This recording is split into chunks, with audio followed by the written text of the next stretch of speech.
अध्याय 161 दिव्य कवच का जागरण। चेन जियांग अपने Azure dragon slaughtering devil blade को लेकर उछल पड़ा। उसने दर्शकों को उदासीनता से देखा और दृढ़ता से कहा, मेरा चेन जियांग का सिर यहीं है। यदि तुम्हें गेंदें मिलें तो कोशिश करो और आकर ले लो। हर कोई चेन जियांग की ओर देख रहा था। वे सभी चुप थे और अपनी रीढ़ की हड्डी में ठंडक महसूस किए बिना नहीं रह सकते थे। वर्तमान में चेन जियांग के तीव्र जानलेवा दबाव के तहत उन सभी के लिए सांस लेना भी बहुत मुश्किल था। यहाँ तक कि ट्रू मार्शल ग्रुप के तीसरे स्तर के एक मार्शल आर्टिस्ट को भी चेन आलमिया ने मार डाला था। इसके अलावा कुछ चिथड़ों के अलावा उसके पास कुछ भी नहीं बचा। कौन सी कार्रवाई करेगा? उनके सामने चेन क्लाइमेट ने ट्रू मार्शल ग्रुप में 2 मार्शल कलाकारों को पूरी तरह से हरा दिया था। जब तक उनके दिमाग में कुछ भी समानता नहीं है तब तक वे इतनी मूर्ख नहीं होंगी कि बाहर की लड़ाइयाँ। चेन कृष्णा ने वध और की खेती की और अपने वर्तमान मूड के साथ रहते हुए आपके शरीर को वास्तव में वाद क्यों ही उगल दिया। आने की हिम्मत मत करो। क्या तुम सब पहले मुझे यहाँ नहीं आए थे? मुझे मारने के लिए इंतजार नहीं कर सकते थे? अब तुम सब एक एक करके कैसे हो गए? चेन कंपनी ने अपने दर्शकों में अनारक्षित नजरिए के टुकड़ों को उपहास करते हुए कहा, अब से जब तक कोई मेरा सिर नहीं लेगा इस क्रिस्टल पत्थर की तरह, मैं निश्चित रूप से उन्हें पाउडर मास और अवशेषों के रूप में शामिल कर दूंगा। उद्धरण चिन्ह। पुराने समय में चेन ग्लास ने अपने हाथ में एक क्रिस्टल स्टोन रखा और उसे क्रम कर पाउडर बनाया। एक बार फिर उन्होंने सब कुछ देखा।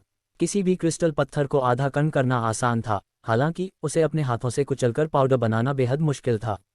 मैं चाहता हूं कि मैं दुल्हन सिर लेना चाहूं। कृपया मुझे कुचलकर मार डाला की कोशिश करो। एक सुंदर आदमी बाहर आया और दर्शकों की भीड़ अलग हो गई। वह वास्तव में लियाओ शाओयुन था। लियाओ शाओयुन, पिछली बार तुम पूंछ कुकर कुत्ते की तरह भाग गए थे। अब आप बाहर मेरे लोगों को धमकाने का साहस दिखा रहे हैं। अगर मैं आपकी जगह पर होता हूं तो मौत के आगोश में आने तक खुद को छुपाने के लिए एक खास जगह पसंद करता हूं। एक मंजिला फिल्म तैरती हुई आई, हालांकि इसमें बहुत अधिक मात्रा में स्लॉटर की हुई थी जो सभी को ठंडी मंजिलों में तैरती रही थी। जब सभी की रीढ़ की हड्डियों में ठंडक दौड़ रही थी तब सफ़ेद झरनों और यहाँ वाला एक गीना मैन अचानक चेन के साथ सामने आया, जिससे सभी लोग की रीढ़ की हड्डी में ठंडक दौड़ रही थी। उस दिन एक्सट्रीम मार्शल संप्रदाय में लियाओ शाओयुन पर एक्सट्रीम मार्शल संप्रदाय के 2 महान बुजुर्गों ने एक साथ हमला किया था।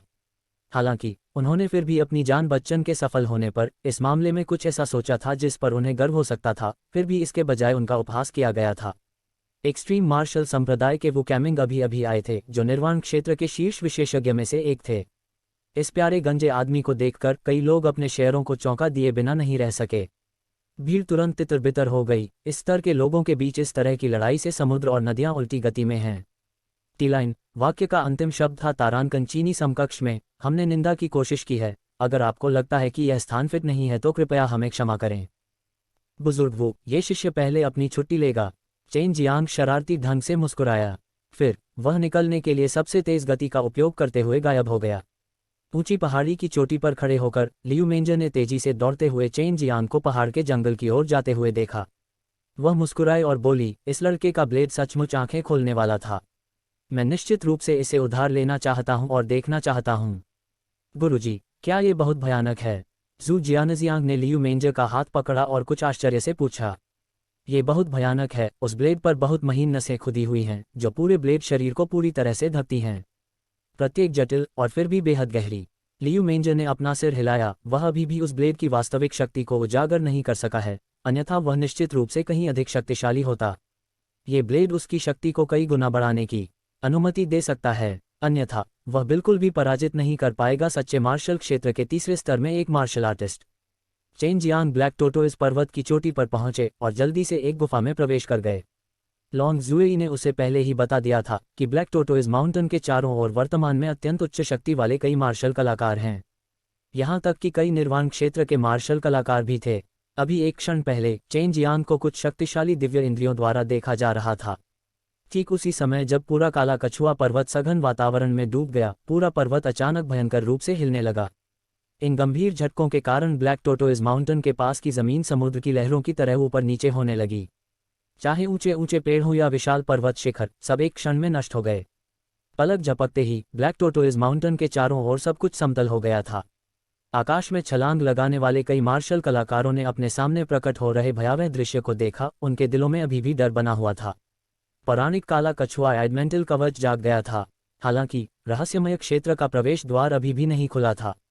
अब हम ब्लैक टोटोइस माउंटेन के केंद्र की ओर जा सकते हैं। लॉन्ग जुएई उत्साह में चिल्लाए। चेन जियांग ने उससे वादा किया कि जब तक वह उसे पहले से ही ब्लैक टोटोइज मिस्टीरियस दायरे में प्रवेश करा सकती है, वह उसे बहुत सारे ट्रू एलिमेंटल डांस और बिल्डिंग फाउंडेशन डांस देगा। चेन जियांग तेजी से गुफा के अंदर भाग गया और लॉन्ग जुएई भी उसी तरह उत्साहित थी। जब रहस्यमय क्षेत्र में केवल एक ही व्यक्ति था, तो क्या उसके अंदर के अधिकांश खजाने केवल उसी व्यक्ति के नहीं होंगे?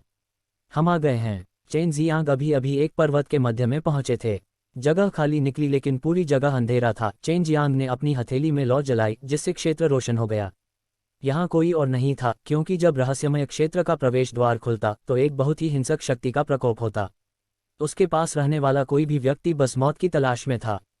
लियू मेंजर और जू जियानजियान ने चेन जियांग को गुफा में प्रवेश करते देखा था। अगर रहस्यमय क्षेत्र का प्रवेश द्वार खुल गया तो उस गुफा के अंदर रहने वाला कोई भी व्यक्ति उस शक्ति के विस्फोट से प्रभावित होगा।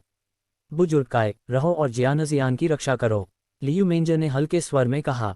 बैसाखी पकड़े एक बूढ़ी औरत तुरंत जू जियानजियान के पास आ गई। मेंजर गर्ल, निश्चिंत रहो। वह बुजुर्ग क्या दयालुता से मुस्कुराया और जू जियानिक्सियन के मुलायम बालों को छुआ। जू जियानिक्सियन को स्पष्ट रूप से पता था कि उसके शिक्षक चेन जियांग को ढूंढने जा रहे थे और रहस्यमय क्षेत्र के उद्घाटन से शक्ति से प्रभावित होने से बचने के लिए उसे बाहर खींच लेंगे। अफवाह ये थी कि अगर निर्वाण क्षेत्र के मार्शल कलाकार भी करीब थे तो वे भी गंभीर रूप से घायल हो जाएंगे। यदि उनकी ताकत कमजोर होती तो वे धुएं के गुबार में गायब भी हो सकते थे। शिक्षक, सावधान रहें, जू जियानजियान ने हल्के से अपने होंठ काटे और चिंता से कहा। निश्चिंत रहें, आपका शिक्षक मुझसे बहुत अधिक मजबूत है। एल्डर के ने जू जियानजियान के बालों को सहलाते हुए दयालुता से हंसा। लियू मेंजर थोड़ा मुस्कुराए और अपना सिर हिलाया। तुम्हारा ये छोटा पति वास्तव में परेशानियों का पुलिंदा है, यहाँ तक कि मुझे भी उसके बारे में चिंता होने लगी है। जैसे ही लियू मेंजर ने बोलना समाप्त किया, वह एक सफ़ेद छाया में बदल गई और पलक झपकते ही गायब हो गई। चेन जियांग एक अंतरिक्ष मार्ग खोलने और काले कछुए क्षेत्र में प्रवेश करने के लिए अपने ड्रैगन कबीले की प्राचीन गुप्त पद्धति का उपयोग करने के लिए लॉन्ग जुएई की प्रतीक्षा कर रही थी। ब्लैक टोटोइज माउंटेन के पहाड़ी इलाके के बीच में आमतौर पर बहुत अंधेरा रहता था। हालांकि अब इसकी दीवारों पर प्रकाश के साथ कई पैटर्न निकलते हुए देखे जा सकते हैं। ये लॉन्ग जुएई द्वारा जारी की गई शक्ति थी जो स्पिरिट वेन से बनी थी, जिसने एक सरणी बनाई। चेन जियांग स्पिरिट वेन्स के उस गूढ़ और जटिल पैटर्न को देखने में तल्लीन था। वह इसे अपने दिमाग में अंकित करना पसंद करेगा, लेकिन केवल याद रखने की कोशिश करने से तीव्र सिरदर्द होने लगता है। वहाँ न केवल बहुत सारी स्पिरिट नसें थीं, बल्कि वे बहुत घनी भी थीं। चेन जियांग ने अनुमान लगाया कि कम से कम कुछ 100,000 स्पिरिट वेन्स थे और उनमें से हर एक पूरी तरह से अद्वितीय था। उनमें से प्रत्येक को अन्य आत्माशिराओं के साथ जोड़कर एक सरणी में संयोजित किया गया। हालांकि प्रत्येक की वाइंडिंग कुछ हद तक समान थी, प्रत्येक मोड़ की डिग्री अलग थी। हालांकि ठीक इसी वजह से इसके पास एक विशिष्ट शक्ति थी। याद करने की कोशिश मत करो। अगर मेरे पास मेरी वंशानुगत यादें नहीं होती तो मैं मर जाता, लेकिन फिर भी इस खूनी चीज़ को नहीं सीख पाता। लॉन्ग जुएई को भी दर्दनाक सिरदर्द हो रहा था। अगर उसे खाने के लिए इतना कुछ न मिलता तो वह अपने मस्तिष्क का इतना अधिक उपयोग करने की जहमत भी नहीं उठाती। ठीक है, मेरे खोल से बाहर आने के बाद ये पहली बार है कि मैं इतनी अधिक ऊर्जा खर्च कर रहा हूँ। बेहतर होगा कि आप मुझे धन्यवाद दें, लॉन्ग जुएई ने कोमल स्वर में कहा। उसकी आवाज़ से लग रहा था कि वह थकी हुई है। चेन जियांग ने भी कुछ नहीं कहा और उसके खाने के लिए कुछ ट्रू एलिमेंटल डांस निकाल लिए। चेन जियांग पहाड़ पर इस चमचमाती गोल श्रृंखला को देख रहा था। सैकड़ों हजारों आत्माशिराओं से बनी यह चमकदार श्रृंखला अब धीरे धीरे विलीन होने लगी थी। एक बार जब ये पूरी तरह से एक साथ जुड़ जाएगा तो ब्लैक टोटोइज मिस्टीरियस दायरे का प्रवेश द्वार खुल जाएगा। अचानक चेन जियांग को महसूस हुआ कि कोई उसकी ओर आ रहा है। इसके अलावा बहुत तेज गति से। ये निश्चित रूप से अच्छी बात नहीं थी। उसने नहीं सोचा था कि कोई सचमुच मौत की तलाश में यहाँ दौड़ेगा। सफ़ेद चड्डी और चेहरे पर सफ़ेद मलमल पहने एक लड़की चेन जियांग के सामने खड़ी थी। वह मदद नहीं कर सका लेकिन चिल्लाया, सिस्टर मेंजर। लियू मेंजर भी पहाड़ के बीच में सफ़ेद रोशनी उगलती गोल श्रृंखला और उन अनगिनत स्पिरिट वेन्स को देखकर बहुत आश्चर्यचकित हुए। उसकी सुंदर बाहें आपस में जुड़ी हुई थीं, जबकि उसकी सुंदर आंखें सदमे और परमानंद से भरी हुई थीं। क्या हुआ एच? उसने वाक्य पूरा भी नहीं किया था इससे पहले कि उस गोल सरणी से एक भयंकर आभा फूट पड़ी, जिसके बाद मजबूत चूषण का विस्फोट हुआ। पलक झपकते ही चेन जियांग और लियू मेंजर अंदर समा गए। अध्याय 162 काला कछुआ रहस्यमय क्षेत्र। कुछ देर पहले आसपास का वातावरण सफ़ेद था, फिर अचानक अंधेरा हो गया। चेन कंपनी को केवल यह महसूस हुआ कि वह एक कोमल शरीर का मजाक उड़ा रही थी। वह तुरंत आश्चर्यचकित हो गई। लाइट का उपयोग करते समय उसने अपने शरीर को सफ़ेद चड्डी का एक सुंदर शिखर के खिलाफ दबाया हुआ देखा। वह अद्वितीय लालित्य, एक साम्राज्य का विद्वान और सुंदर व्यवहार करता था। क्या ये लियू मेंजर नहीं था? लियू मेंजर के चेहरे पर सफ़ेद मलमल पहले ही गिरी थी। इस बिंदु पर वह चेन मियामी को रोशनी से देखते हुए अपनी अलग हो गईं। तुरंत क्रोधित स्वर में, छोटा बदमाश, अभी भी खड़ा नहीं हो रहा है, जल्दी से नीचे आ। चेन माँ के दिल में सदमा लगा। उसने अपनी शक्तिहीन शरीर को लियू मेंजर के शरीर पर घुमाया। एक क्षण पहले उनका शरीर लियू मेंगर की छाती पर दबा हुआ था। वे दो सुंदर और अद्भुत अंग थे। इस प्रकार लियू मेंगर बहुत शर्मीले थे। क्या हुआ? लियू मेंगर ने शोर मचाते हुए पूछा। इस बार लियू मेंगर को उनके शरीर में कोई शक्ति नहीं बची थी और चेन नाम को भी ऐसा महसूस हुआ। सिस्टर मेंजर, आप क्यों आईं? चेन कीमती ने वापस पूछा। तुम्हारी छोटी पत्नी को लेकर बहुत चिंता थी, वह मुझे डराने के लिए आई थी। पता चला कि तुम यहाँ ऐसी रहस्यमयी चीजें कर रही हो। लियू अपना मेंजर ने किसी तरह सिर कुया। उसके बगल में लेटे हुए चेन ड्रामा की ओर देखा। इस बार चेन ग्लास और वह बहुत करीब थे। वे दोनों एक दूसरे की सांसों को महसूस कर सकते थे और एक बार फिर उसका चेहरा मदद नहीं कर सका, लेकिन लाली का एहसास हुआ। जब से वह पैदा हुई थी, ये पहली बार था जब उसका किसी पुरुष के साथ संबंध खराब था। लियू मेंगर के शरीर से मिठास सुगंध को सूंघकर चेन प्लाजा का मन प्रभावित हो गया। वह मदद नहीं कर सकी, लेकिन जब वह लियू मेंगर के शरीर पर दबाव डाल रही थी तो उस भावना के बारे में विचार विमर्श हुआ। लियू मेंजर दिव्य हथियार स्वर्गीय साम्राज्य की महारानी बनी। वह एक क्षेत्र पर शासन करने वाली एक मजबूत मार्शल आर्टिस्ट थी और इसके अलावा वह अपने प्रबंधक की शिक्षिकाएं भी थी। इससे उसने गुप्त रूप से खुद को कोसने लगा। दरअसल उसके मन में उसके बारे में कुछ बुरे विचार थे। हम्फ। लियू मेंजर ने चेन मियामी की ओर से देखते हुए खिलौना सी की झलक दिखाई, जैसे कि कुछ बुरा सोच रही हो। यदि ये तथ्य नहीं पता चला कि चेन मिर्जा अपने शिष्य का आदमी था, तो एक बार उसकी नौकरी बहाल हो जाने पर वह निश्चित रूप से ऐसे तुष्ट व्यक्ति को मार डालती थी। यह, सिस्टर मेंजर, यह मेरा गोपनीय रहस्य है। मैं अस्थायी रूप से आपसे कुछ नहीं कह सकता। इसके अलावा आपको भी इसे गुप्त रखना चाहिए। आप इसके बारे में किसी से बात नहीं कर सकते। मैं एक प्रमुख मिशन के कारण आया हूँ, बिल्कुल ब्लैक टोटोइज एडमेंटल कवच प्राप्त करने के लिए। जब तक इस चीज़ का एक अच्छा स्वामी है, एक्सट्रीम मार्शल संप्रदाय को 10,000 वर्षों में हर एक बार ऐसे संकट का सामना करने की ज़रूरत नहीं है। चेन जियांग को होश आया और उसने तुरंत समझाया। सौभाग्य से चेन जियांग का सामना कई तेजस्वी महिलाओं से हुआ था, अन्यथा उसके दिल में कुछ बुरे विचार जरूर पैदा होते। उन्होंने अपने शरीर को स्वस्थ करने के लिए ट्रू क्यूई को संचालित करने की कोशिश करते हुए अपने दिल को भी शांत किया। हमने अपनी ताकत क्यों खो दी है? लियू मेंजर ने चेन जियांग को भौं के साथ देखा। उसकी चमकदार और सुंदर आंखों में महिमा भरी हुई थी। वह चेन जियांग से बहुत सावधान थी। सिस्टर मेंजर, क्या आप मुझसे डरती हैं? चेन जियांग ने मुस्कुराते हुए कहा। आप जियानिक्सियन के शिक्षक हैं। सच कहूं तो, हालांकि आप आसानी से एक आदमी को पागल बना सकते हैं, फिर भी यह मुझसे अपमानजनक चीजें करने के लिए पर्याप्त नहीं है। लियू मेंजर ने राहत की सांस ली, मुस्कुराया और कहा, जब मैंने तुम्हें पहली बार देखा तो मुझे तुरंत पता चल गया कि तुम एक ऐसे व्यक्ति हो जो सिर्फ बातें करता है, लेकिन कोई कार्रवाई नहीं करता। मुझे विश्वास नहीं है कि तुम मुझसे प्रलोभित नहीं हो। हे, आपके बारे में सोचना और आपकी ओर प्रलोभित होना दो अलग अलग विचार हैं। जब तक कोई पुरुष है, एक खूबसूरत महिला को देखने से वे उसके बारे में सोचेंगे, लेकिन वे शायद ही कभी प्रलोभित होंगे। चेन जियांग ने बुरी हंसी के साथ कहा।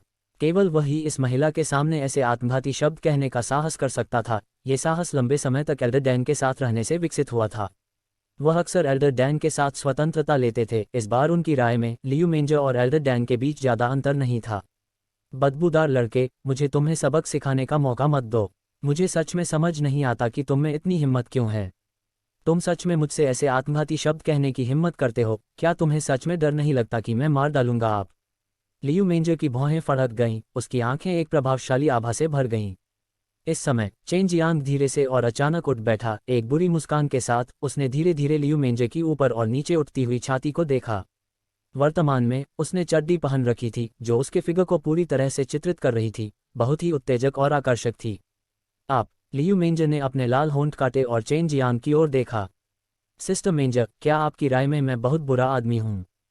चेन जियांग ने अपनी आलसी कमर फैलाई। उसे ये भी नहीं पता था कि वह लियू मेंजर की तुलना में जल्दी ठीक क्यों हो सका, जबकि वह अपनी ट्रू क्यूई को संचालित करने में भी असमर्थ था। मूल रूप से आप अच्छे थे, लेकिन अब आप बहुत बुरे हैं। मैंने पहले ही सुना है कि आपके और वो कियान के बीच कुछ अस्पष्ट बातें हैं। इसके अलावा ऐसा लगता है कि आपकी सौतेली बहन लेंग यूलान के लिए भी आपके कुछ गलत इरादे हैं। लियू मेंजर ने ठंडे स्वर में कहा और कहा, हे, अगर यह जियानजियान होती तो वह ऐसा नहीं सोचती। चेन जियांग ने हंसते हुए कहा, तुम्हें मेरे मामलों की इतनी परवाह क्यों है? जियानजियान, वह बहुत मूर्ख है, उसे तुम्हारे द्वारा धोखा दिया जा रहा है। लियू मेंजर ने हल्के से खर्राटे के साथ कहा, मैं जियानजियान के लिए चिंतित हूँ, उसे एक ऐसा आदमी मिला जो उसका दिल तोड़ देगा। चेन जियांग ने अपने दोनों हाथों को रगड़ते हुए गंभीरता से कहा, सिस्टर मेंजर, अगर मैं अभी तुम्हारे साथ कुछ करूं और बाद में तुम्हें मार डालूं तो किसी को पता नहीं चलेगा, तुम सच में एक खूबसूरत महिला हो। लियू मेंजर अवाक रह गए। चेन जियांग वास्तव में ऐसा कर सकता है, इसके पूरा होने के बाद इससे कोई फर्क नहीं पड़ता, वह बस सीधा हो सकता है। इस बिंदु के बारे में सोचते हुए लियू मेंजर का कोमल शरीर थोड़ा कांप उठा। सिस्टर मेंजर, यदि आप मुझे नहीं जानती हैं तो कृपया मेरे बारे में किसी भी निष्कर्ष पर न पहुंचें, अन्यथा किसी मित्र के खिलाफ होने का दोष न लें। चेन जियांग ने उदासीनता से कहा, कहीं से भी उसके शरीर से एक वध क्यों फूट पड़ी। उसके मूड में बदलाव के बाद वध हृदय ने उसे एक वध करने वाले देवता की तरह बना दिया। लियू मेंजर ने अपने दिल में उसकी उन जानलेवा इरादों से भरी आंखों को देखा, वह एक पल के लिए आश्चर्यचकित हो गई। चेन जियांग के मन में वास्तव में उसके लिए कोई बुरे विचार नहीं थे, इसके विपरीत उसे सिर्फ मारने की इच्छा थी। और यह सब इसलिए था क्योंकि उसने उसे गलत समझा, उसकी बदनामी की। इसके अलावा इसमें जू जियानिक्सियन भी शामिल था। शुरू से ही मैं आपका बहुत आदर करता हूँ, आप एक वरिष्ठ हैं, आप जू जियानजियान के प्रति भी अच्छे हैं, इसके अलावा आप मेरे प्रति बहुत मित्रवत भी थे। हालांकि यदि आप एक बार फिर मुझे इस तरह बदनाम करने की हिम्मत करते हैं तो मैं बिल्कुल विनम्र नहीं होंगे। चेन जियांग खड़ा हुआ, उसके पास पहले से ही यिन और यांग दिव्य नसें थीं। उसने ताई ची सबरिंग ड्रैगन एक्सरसाइज की खेती की। उसे एक ऐसा व्यक्ति बनना तय था जो हर चीज को नीची नज़र से देखने की हिम्मत करेगा। यही बात उसके अहंकार को बाकियों से अलग बनाती थी। चेन जियांग को देखते हुए लियू मेंजर अवाक रह गए। अभी एक क्षण पहले वह एक आदमी द्वारा छेड़छाड़ किए जाने का मजाक बना रही थी और पलक झपकते ही वह दुश्मन बन गई, सिर्फ इसलिए कि उसने उसे बदनाम किया था। मैं नहीं चाहता कि जियानिक्सियन कोई भी निरर्थक बातें सोचें, आप जियानिक्सियन के सामने कोई भी बकवास नहीं कह सकते।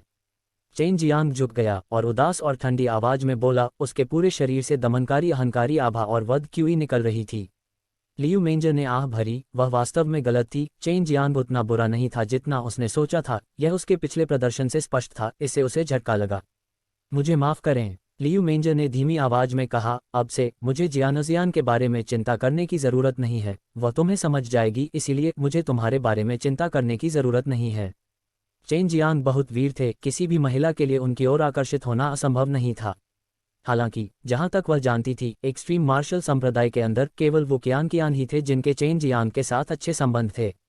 ये रहस्यमय क्षेत्र बदल रहा है और जो कोई भी यहाँ आएगा वह ट्रू क्यूई का उपयोग नहीं कर पाएगा। आपको सावधान रहना होगा। चेन जियांग ने गरिमा में तरीके से बात की।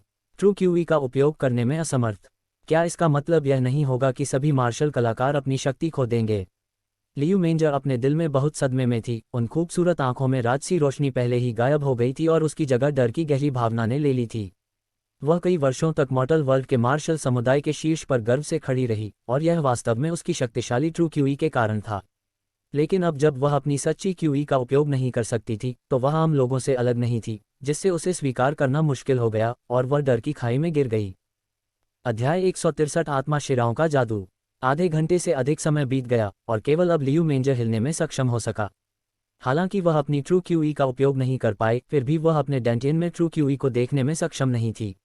इसे एक शक्तिशाली और विचित्र शक्ति द्वारा छीना जा रहा था, इसे संयुक्त से वापस लिया जा रहा था।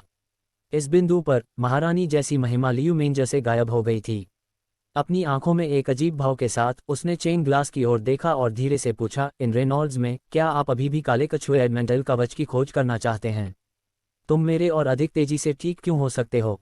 उसने जांच की थी कि चेन मेकर का शरीर बहुत मजबूत है, लेकिन क्यों वह इतना मजबूत नहीं है? संभावना है कि उसकी तुलना उसके शरीर से नहीं की जा सकती। आखिरकार वह कई सालों से पूरे चेनवू मेनलैंड के टॉप पर खड़ी थी। चेन चित्रा छोटी मुस्कुराया, जैसी कि वे सभी भव्य कलाकृतियां जो पहले बनी थीं, गिनतियां ही नहीं हुई थीं। वह है, प्राचीन शरीर मेरा कहीं अधिक मजबूत हो सकता है। हालांकि मेरे शरीर को विशेष रूप से उपयोग करके परिष्कृत किया गया है। चेन बीएमडब्ल्यू ने आपके शरीर को इमोर्टल डेविल पूल में तपाया था और आपके शरीर की तपस्या के लिए ड्रैगन ब्लड डैन भी लिया था। इस सब ने उसके शरीर को लगभग चमत्कारी तेजी से ठीक होने की क्षमता हासिल करने की अनुमति दी थी। जब उन दोनों को काले कछुए के रहस्यमयी नमूने अंदर से निकाले गए तो उनकी सारी ताकत खत्म हो गई थी। यही कारण है कि वे बहुत थका हुआ महसूस कर रहे थे। हालांकि चेन प्लाजा की विशेष शारीरिक बिक्री के कारण वह बहुत जल्दी ठीक होने में सक्षम नहीं थी। लियू मेंजर उठ खड़े हुए। इस बार उसे एहसास हुआ कि उसका पूरा शरीर खराब हो गया है और वह मुश्किल से चल पा रही है। इस बीच चेन चमका जोश और जोश सपटी थी। अगर चेन कंपनी अभी भी उसके साथ कुछ बुरा करना चाहती थी तो उसके पास विरोध करने की ताकत नहीं थी। ये सोचकर वह एक बार फिर मन ही मन चिंता करने लगी। हालांकि ये जल्द ही उसके सामने स्पष्ट हो गया कि चेन लाइब्रेरी को उसकी कोई प्रति नहीं मिली थी। वह चेन माइका की मानसिक दृढ़ता से बहुत प्रभावित हुई, साथ ही वह निराश भी निराश। अपने स्वभाव और मनमोहक आभा के साथ वह वास्तव में एक युवा और मानक छोटे बदमाश का नाम नहीं था। खाओ, चेन जियांग ने उस पर एक जेड बॉक्स फेंका। अंदर कई शमनकारी शारीरिक नृत्य थे। मैं जाकर ब्लैक टोटोइज एडमेंटल कवच ढूंढना चाहता हूं और यात्रा खतरनाक हो सकती है।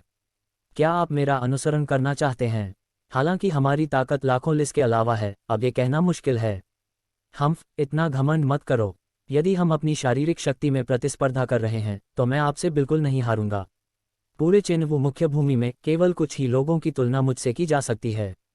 लियू मेंजर ने धीमे स्वर में घोषणा की, मैंने जियानजियान से वादा किया था कि मैं तुम्हारे साथ थोड़ी सी भी दुर्घटना नहीं होने दूंगा। निस्संदेह मैं आपका अनुसरण करूंगा। चेन जियांग शरारत से मुस्कुराया और एक बार फिर पहले वाले बदमाश जैसे रूप में लौट आया। अभी एक क्षण पहले क्या तुम्हें चिंता नहीं थी कि मैं तुम्हारे सारे कपड़े उतार दूंगा? जब आपको एहसास हुआ कि आप अपनी ट्रू क्यूई का उपयोग नहीं कर सकते तो आप इतने डर गए थे, ऐसा लग रहा था जैसे आपने कोई भूत देखा हो। लियू मेंजर ने बस एक हल्की सी हंसी निकाली। उसे इस समय एहसास हुआ कि चेन जियांग के साथ धीरे से व्यवहार करना एक कृतघ्नतापूर्ण बात थी। बेशक वह जानती थी कि चेन जियांग उसके साथ सिर्फ मजाक कर रहा था। चेन जियांग ने सख्ती से कहा, सिस्टर मेंजर, मुझे पहले ये कहने दो। वह काला कछुआ एडमेंटाइल कवच मेरा है। जिस समय हम उससे मिलेंगे आप उसे जब्त नहीं कर सकते। अगर तुम कर सकते हो तो इसे ले जाओ। उस चीज़ को पाना इतना आसान नहीं है, अन्यथा हुआंग जितियान ने इसे बहुत पहले ही चरम मार्शल संप्रदाय में ले लिया होता। लियू मेंजर ने ऐसा कहा जैसे उन्हें इसकी कोई परवाह ही नहीं थी। चेन जियांग ने चारों ओर देखा। उन्होंने पाया कि वे विभिन्न आकार के पत्थरों से भरी बंजर भूमि में गिरे हुए थे। आसमान पूरी तरह से काले बादलों से ढका हुआ था जिससे रोशनी नहीं मिल पा रही थी। वर्तमान में यह मूल रूप से ब्लैक टोटोइज मिस्टीरियस दायरे में रात का समय था। तुम यहाँ पहले भी आए हो? चेन जियांग ने पूछा। मैं पहले भी एक बार यहाँ आ चुका हूँ। उस समय मैं सिर्फ एक सच्चा मार्शल रियलम मार्शल आर्टिस्ट था। हालांकि यह उस अजीब शक्ति से रहित था जो ट्रू क्यूई को दबा रही है। लियू मेंजर ने क्वेंचिंग बॉडी डैन पर हल्के से काटा। यहाँ तक कि डैन खाने की उसकी हरकत भी देखने में काफी मनभावन थी। दूसरी तरफ चेन जियांग एक प्रसन्न मुस्कान से भरी हुई थी।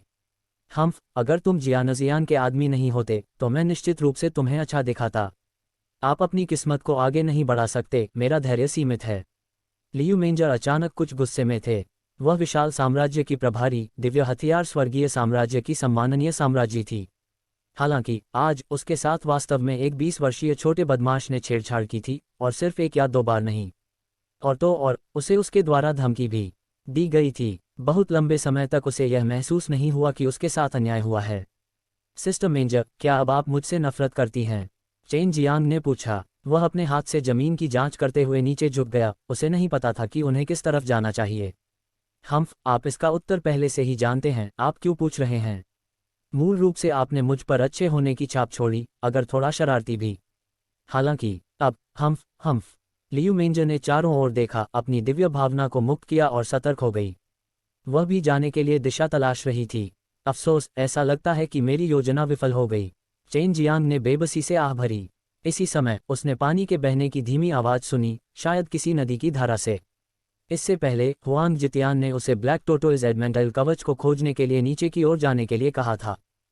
कौन सी योजना? लियू मेंजर ने उत्सुकता से पूछा। उसने भी बहते पानी की आवाज सुनी। चेन जियांग ने आह भरते हुए कहा, क्योंकि तुम मुझसे नफरत करते हो, तुम मुझे उपकरण कैसे परिष्कृत करना नहीं सिखाओगे। मैं वास्तव में सीखना चाहता था। लियू मेंजर ने हल्की सी हंसी निकाली और कहा, मैं तुम्हें नहीं सिखाऊंगा। क्या तुम पहले से ही कीमिया नहीं सीख रहे हो? तुम अभी भी उपकरण को परिष्कृत करना क्यों सीखना चाहते हो? चेन जियांग वास्तव में रिफाइनर समुदाय की इस महारानी से सलाह लेना चाहते थे, हालांकि अब ऐसा लगता है कि कोई उम्मीद नहीं थी। मैं जानता हूं कि विभिन्न प्रकार के दांसों को कैसे निखारा जाता है, हालांकि अनगिनत अलग अलग दांसों में से केवल कुछ ही। मैंने पाया कि अपेक्षाकृत सामान्य चीज़ों के अलावा कुछ ऐसी भी हैं जो या तो कम उपयोगी हैं या जिनका कोई स्पष्ट उपयोग नहीं है। मैं उपकरणों की शोधन प्रक्रिया के बारे में कुछ जानकारी सीखना चाहूँगा, ये देखने के लिए कि क्या मैं इसे कीमिया के साथ जोड़ सकता हूँ और शायद एक नए प्रकार का डैन बना सकता हूँ। चेन जियांग ने दूर बहते पानी की आवाज़ की ओर चलते हुए कहा। लियू मेंजर ने भी उसका बारीकी से पीछा किया, उसने भी उस स्थान की ओर चलने का इरादा किया। चेन जियांग के इस विचार के लिए लियू मेंजर ने सोचा कि यह केवल इच्छाधारी सोच थी। उसने हास्यास्पद ढंग से कहा, इसके बारे में सोचो भी मत। ये बिल्कुल असंभव है। हालांकि कीमिया और शोधन दोनों के लिए आग के उपयोग की आवश्यकता होती है, प्रक्रिया बहुत अलग है। कीमिया अगर आवश्यक रूप से उपकरण को परिष्कृत नहीं कर सकता है और इसके विपरीत भी। उदाहरण के लिए एल्डर डैन केवल खराब स्तर के स्पिरिट हथियारों को ही परिष्कृत कर सकता है, जबकि मैं भी केवल कुछ निम्न ग्रेड वाले हथियारों को ही परिष्कृत कर सकता हूँ। चेन जियांग ने बस अपना सिर हिलाया और मुस्कुराया, ये ठीक है, बस मेरे द्वारा पहले कल्पना किए गए डैन को परिष्कृत करने की प्रतीक्षा करें। फिर मैं व्यक्तिगत रूप से आपके चेहरे पर हाथ फेरते हुए इसे आपके हाथों में सौंप दूंगा। लियू मेंजर ने लापरवाही से कहा, कोशिश करने के लिए आपका हमेशा स्वागत है। लेकिन उस समय मैं शायद पहले ही स्वर्गीय क्षेत्र में चढ़ चुका था। लियू मेंजर उसकी ओर देख रहे थे। चेन जियांग को अचानक कुछ नाखुशी महसूस हुई। वह अपनी जगह पर रुका और एक चादर निकाली जिस पर कई गंदी स्पिरिट नसें बनी हुई थीं। हालांकि करीब से देखने पर स्पिरिट वेन्स की यह अराजक गड़बड़ी बहुत व्यवस्थित थी। यह ऐसा था मानो किसी कानून ने उन्हें एक साथ जोड़ दिया हो। यदि कोई इसे और अधिक ध्यान से देखता है तो दिव्य भावना उसमें समा जाएगी और उन आत्मा नसों का बारीकी से अनुसरण करेगी। लियू मेंजर ने बस एक नज़र डाली और तुरंत मोहित हो गए। वह खुद को छुड़ा नहीं पा रही थी, उसकी भौहें कसकर चिपकी हुई थीं, क्योंकि वह लगातार उन आत्मा नसों को प्रतिबिंबित करती थी और उनका अनुसरण करती थी। वह देखना चाहती थी कि इन स्पिरिट वेन्स का क्या प्रभाव पड़ता है। वह इस आरेख का नियम जानना चाहती थी जो इन कई आत्मा शिराओं से बना था। लियू मेंजर पूरी तरह से उन स्पिरिट वेन्स में डूबा हुआ था। इस बीच चेन जियांग गर्व से मुस्कुरा रहा था। उसने तुरंत वह चादर वापस खींच ली और आगे बढ़ता रहा। इससे लियू मेंजर को गुस्से में अपना कमल जैसा पैर थपथपाना पड़ा और धीरे से खर्राटे लेने लगे। लियू मेंगर ने लॉन्ग जुएई द्वारा स्थापित अंतरिक्ष द्वार को देखने के बाद लियू मेंगर को पता चला कि चेन जियांग के पास कई रहस्य थे। हालांकि उन स्पिरिट वेन्स ने कई लोगों को दर्दनाक सिरदर्द का एहसास कराया, लेकिन उसे वास्तव में इस तरह की चीजें पसंद थीं। उनकी राय में स्पिरिट वेन चेन जियांग ने उन्हें जो स्पिरिट वेन दिखाया था वह स्पिरिट वेन्स का सबसे अनोखा और जटिल सेट था जिसका उन्होंने कभी सामना किया था। उनके अनुमान के अनुसार यह एक हाई ग्रेड स्पिरिट वेन हो सकती है और अगर इसका सही तरीके से उपयोग किया जाए तो यह एक बहुत ही डरावनी शक्ति जारी कर सकती है। अध्याय 164 पारलौकिक संस्कृति। टियाइलेन, क्षमा करें, पिछले अध्याय में एक पंक्ति में गलती हो गई थी। वह अपने ट्रैक में रुक गया था और एक नकली नाटक जिसमें कई गांधी स्पिरिट वेन्स खींचे गए थे ये था। वह अपनी जगह पर रुका और एक चांदनी जिस पर कई गांधी स्पिरिट नसें बनी हुई थीं। अपने बचाव में मैं बहुत बीमार था। देर तक की बात यह है कि जैसा कि आपको पहले बताया गया था कि मैं बीमार था और मेरी स्थिति खराब हो गई थी और मुझे अस्पताल में भर्ती कराया गया था और भी मुश्किल हो गई थी। बहुत अधिक हस्तक्षेप हुआ था और मुझे आराम करने का मौका मिला था, ये भी बताया गया था। मैं दोहराता हूँ, लेकिन 104 ऐसा कुछ नहीं था जिससे मैं इतनी आसानी से उपहास कर सकूं। वैसे भी अध्याय का आनंद लें। इससे पहले चेन ग्लास ने जो स्पिरिट नसें दिखाई थीं वे रिफाइनर्स किताबों के हिस्से थे। इससे पहले सू मियाओ और बाई यू ने भी रिफाइनर के किताबों की मिसाल और बहुत गहराई का आनंद लिया था। हालांकि वे कुशल नहीं थे, फिर भी वे जानते थे कि ये स्पिरिट वेन्स बहुत दुर्लभ हैं और बहुत ही दुर्जेय स्पिरिट वेन्स हैं। और आखिरकार चेन क्लाइमेट ने लॉन्ग जुएई का सामना करने के बाद एक बार फिर इस तथ्य की पुष्टि की।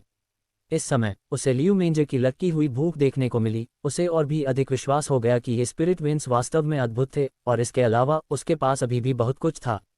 चेन प्लाजा वह बहते पानी की आवाज़ की ओर बढ़ा और लियू मेंजर जो चेन ग्लास से उन आत्मा तारामंडल के बारे में पूछ रहा था उसकी पीछे पीछे की झलक दिखाई दी।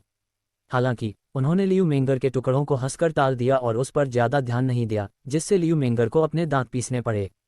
अंततः वे नदी तट पर, ये सौ झांग नदी थी, समुद्री और गहरी नदी।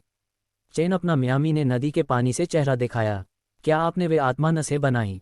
लियू मेंजर ने एक बार फिर पूछा। उसका चेहरा सामने आया। रास्ते में उसने चेन टेलीकॉम से एक ही सवाल बार बार पूछा। हालांकि चेन बिजनेस ने कभी जवाब नहीं दिया और सीधे उसे आउटलुक कर दिया। उन्हें पहली बार इसी तरह का अनुभव हुआ था। चेन जियांग ने अपने प्रश्न का उत्तर दिया, हाँ। तुम्हें सिखाया? लियू मेंजर ने झट से पूछा। वह चेन आलमिया से पूछताछ करने और उसके उत्तर पाने के लिए बेसे इंतजार कर रही थी। मैंने एक किताब लिखी है। इस किताब के अंदर उस तरह की कई स्पिरिट वेन्स हैं और खूबसूरती को निखारने के कई तरीके भी हैं। बात बस इतनी सी है कि मैं खुद ही इसमें काम कर रहा हूँ। चेन कॉमर्स ने लियू मेंजर के बारे में कई विचार विमर्श के बाद ये निर्णय लिया। लियू मेंजर चमत्कारी, उसके चेहरे पर खुशी भर गई थी और फिर भी वह तुरंत चिल्लाए लग रही थी क्योंकि उसने कहा था कि चेन नाटक का मजा लेना इतना आसान नहीं था। इससे पहले उसने चेन प्लामा के फोर्ट को स्पष्ट रूप से ठीक किया था, इसलिए उसे ये भी उम्मीद नहीं थी कि इस बार उसे अपनी धुनें बदलनी चाहिए। मूल रूप से मुझे आश्चर्य हुआ कि मुझे सिखाने के लिए कहा गया था, क्षमा करें। भूल जाओ, शत्रु मेरे प्रति इतना अलग रखने के लिए कहा गया था। चेन सान ने प्रभामंडल की दृष्टि से कहा, फिर नीचे की ओर चल दिया। लियू मेंजर ने पीछे से अपनी बात रखी। काफी देर तक की समीक्षा के बाद उन्होंने अपने छोटे घोड़े से कहा, ठीक है, मैंने पहले तीरंदाज को पूरी तरह से गलत समझा था। उद्धरण चिन्ह। इस समय लियू मेंजर बिल्कुल अपने नाम की तरह थी, एक छोटी लड़की की तरह। इस बदलाव का भी अपना आकर्षण था जिसने चेन मीरा को चमत्कार कर दिया। मैंने तुम्हें सिस्टर मेंजर कहा है, मैं निश्चित रूप से पहले तुम्हारे साथ मजाक कर रहा था।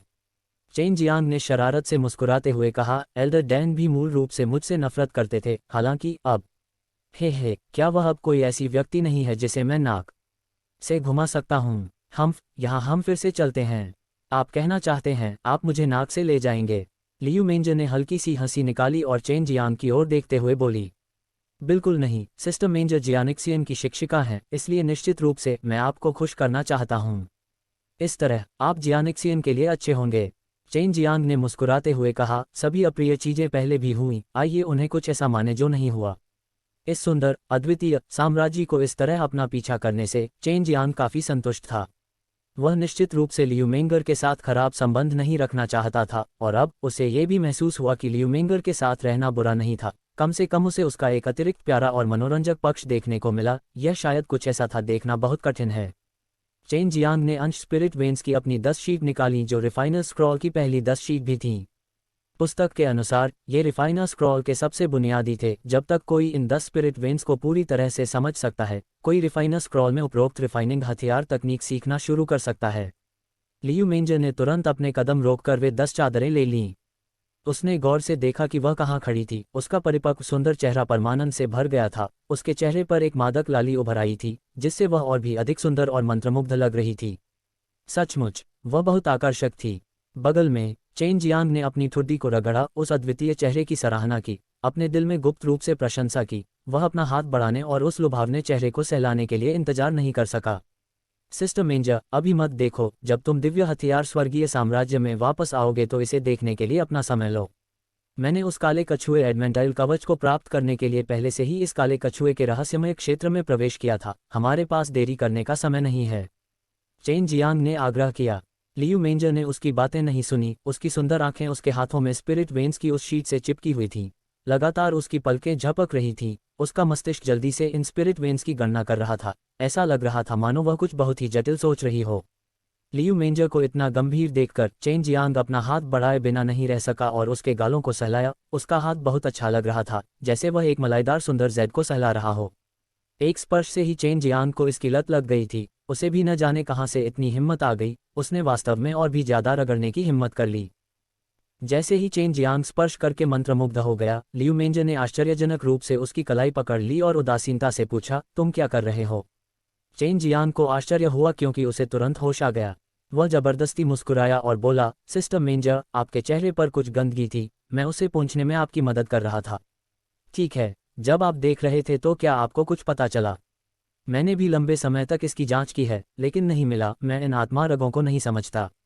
जब उन्होंने ये स्पिरिट वेन्स कहा तो लियू मेंजर की आंखों को सुखद आश्चर्य हुआ क्योंकि उन्होंने उत्साह में कहा, ये स्पिरिट वेन्स बहुत जटिल हैं। ये सभी हाई ग्रेड स्पिरिट वेन्स हैं। ये इस मॉर्टल मार्शल वर्ल्ड से नहीं हैं। मुझे लगता है वे दूसरे नश्वर संसार से आए थे। आपको पता होना चाहिए कि स्वर्ग के नीचे हमारा नश्वर संसार एकमात्र नहीं है। कई अन्य नश्वर संसार भी हैं जो हमारी तुलना में बहुत अधिक सभ्य हैं। हालांकि वहां से यात्रा करना बहुत कठिन है, एक दुनिया से दूसरी दुनिया तक, और यदि आप उनकी दुनिया से कुछ प्राप्त कर सकते हैं तो ये बहुत अच्छा है। चेन जियांग भी अचंभित था। अगर उसे दूसरी दुनिया से कीमिया तकनीक मिल जाती तो इससे उसकी कीमिया बहुत बढ़ सकती थी, लेकिन निस्संदेह नुस्खा और जड़ी बूटियों के संबंध में ये कठिन होगा।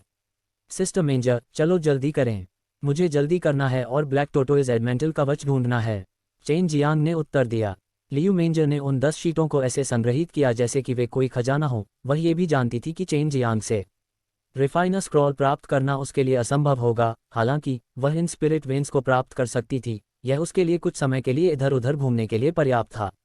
लियू मेंजर ने उसके गाल को छुआ। वह धीरे से खर्राटे लेती हुई बोली, तुम साहसी हो, तुमने सस्ते में मेरा फायदा उठाने की हिम्मत भी की। पहले स्थिति अपरिहार्य थी इसलिए ये ठीक था, लेकिन अब तुम वास्तव में हूँ। चेन जियांग ने हंसते हुए कहा, सिस्टर मेंजर, भविष्य में आप जो भी प्रगति करेंगी, बेहतर होगा कि आप मुझे बताएं। स्पिरिट वेन्स की ये 10 शीट सबसे बुनियादी हैं, इन्हें रिफाइनर के ज्ञान को सीखना शुरू करने से पहले सीखना चाहिए।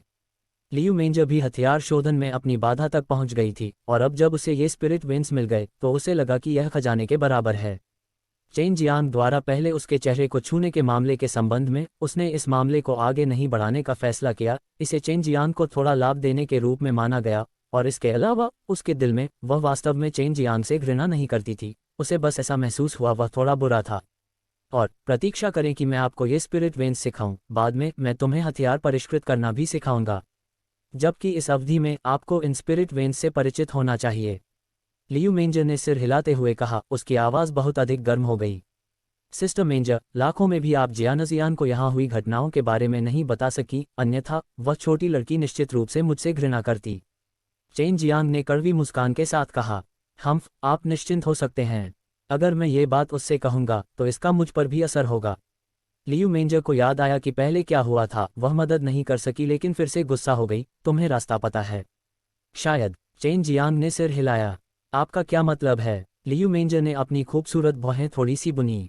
चल दर। चेन जियांग ने अपने होंठ सिकोड़ लिए, उसे खुद भी यकीन नहीं हो रहा था कि उसके पागल शिक्षक की बातें सच हैं या नहीं। अध्याय 165 आकाशीय अंधकार चंद्रमा। हालांकि लियू मेंजर चेन बीएम के पीछे चल रही थी, लेकिन वह बिना सोचे समझे चल रही थी और रुक रुक कर चल रही थी। ऐसा लग रहा था मानो वह मदहोशी की हालत में कुछ सोच रही हो। केवल एक नज़र से कोई भी यह नहीं बता सकता कि वह स्पिरिट वेन्स के बारे में सोच रही थी। सिस्टर मेंजर, आप अभी बहुत अच्छी हैं, एक सौम्य बहन की तरह।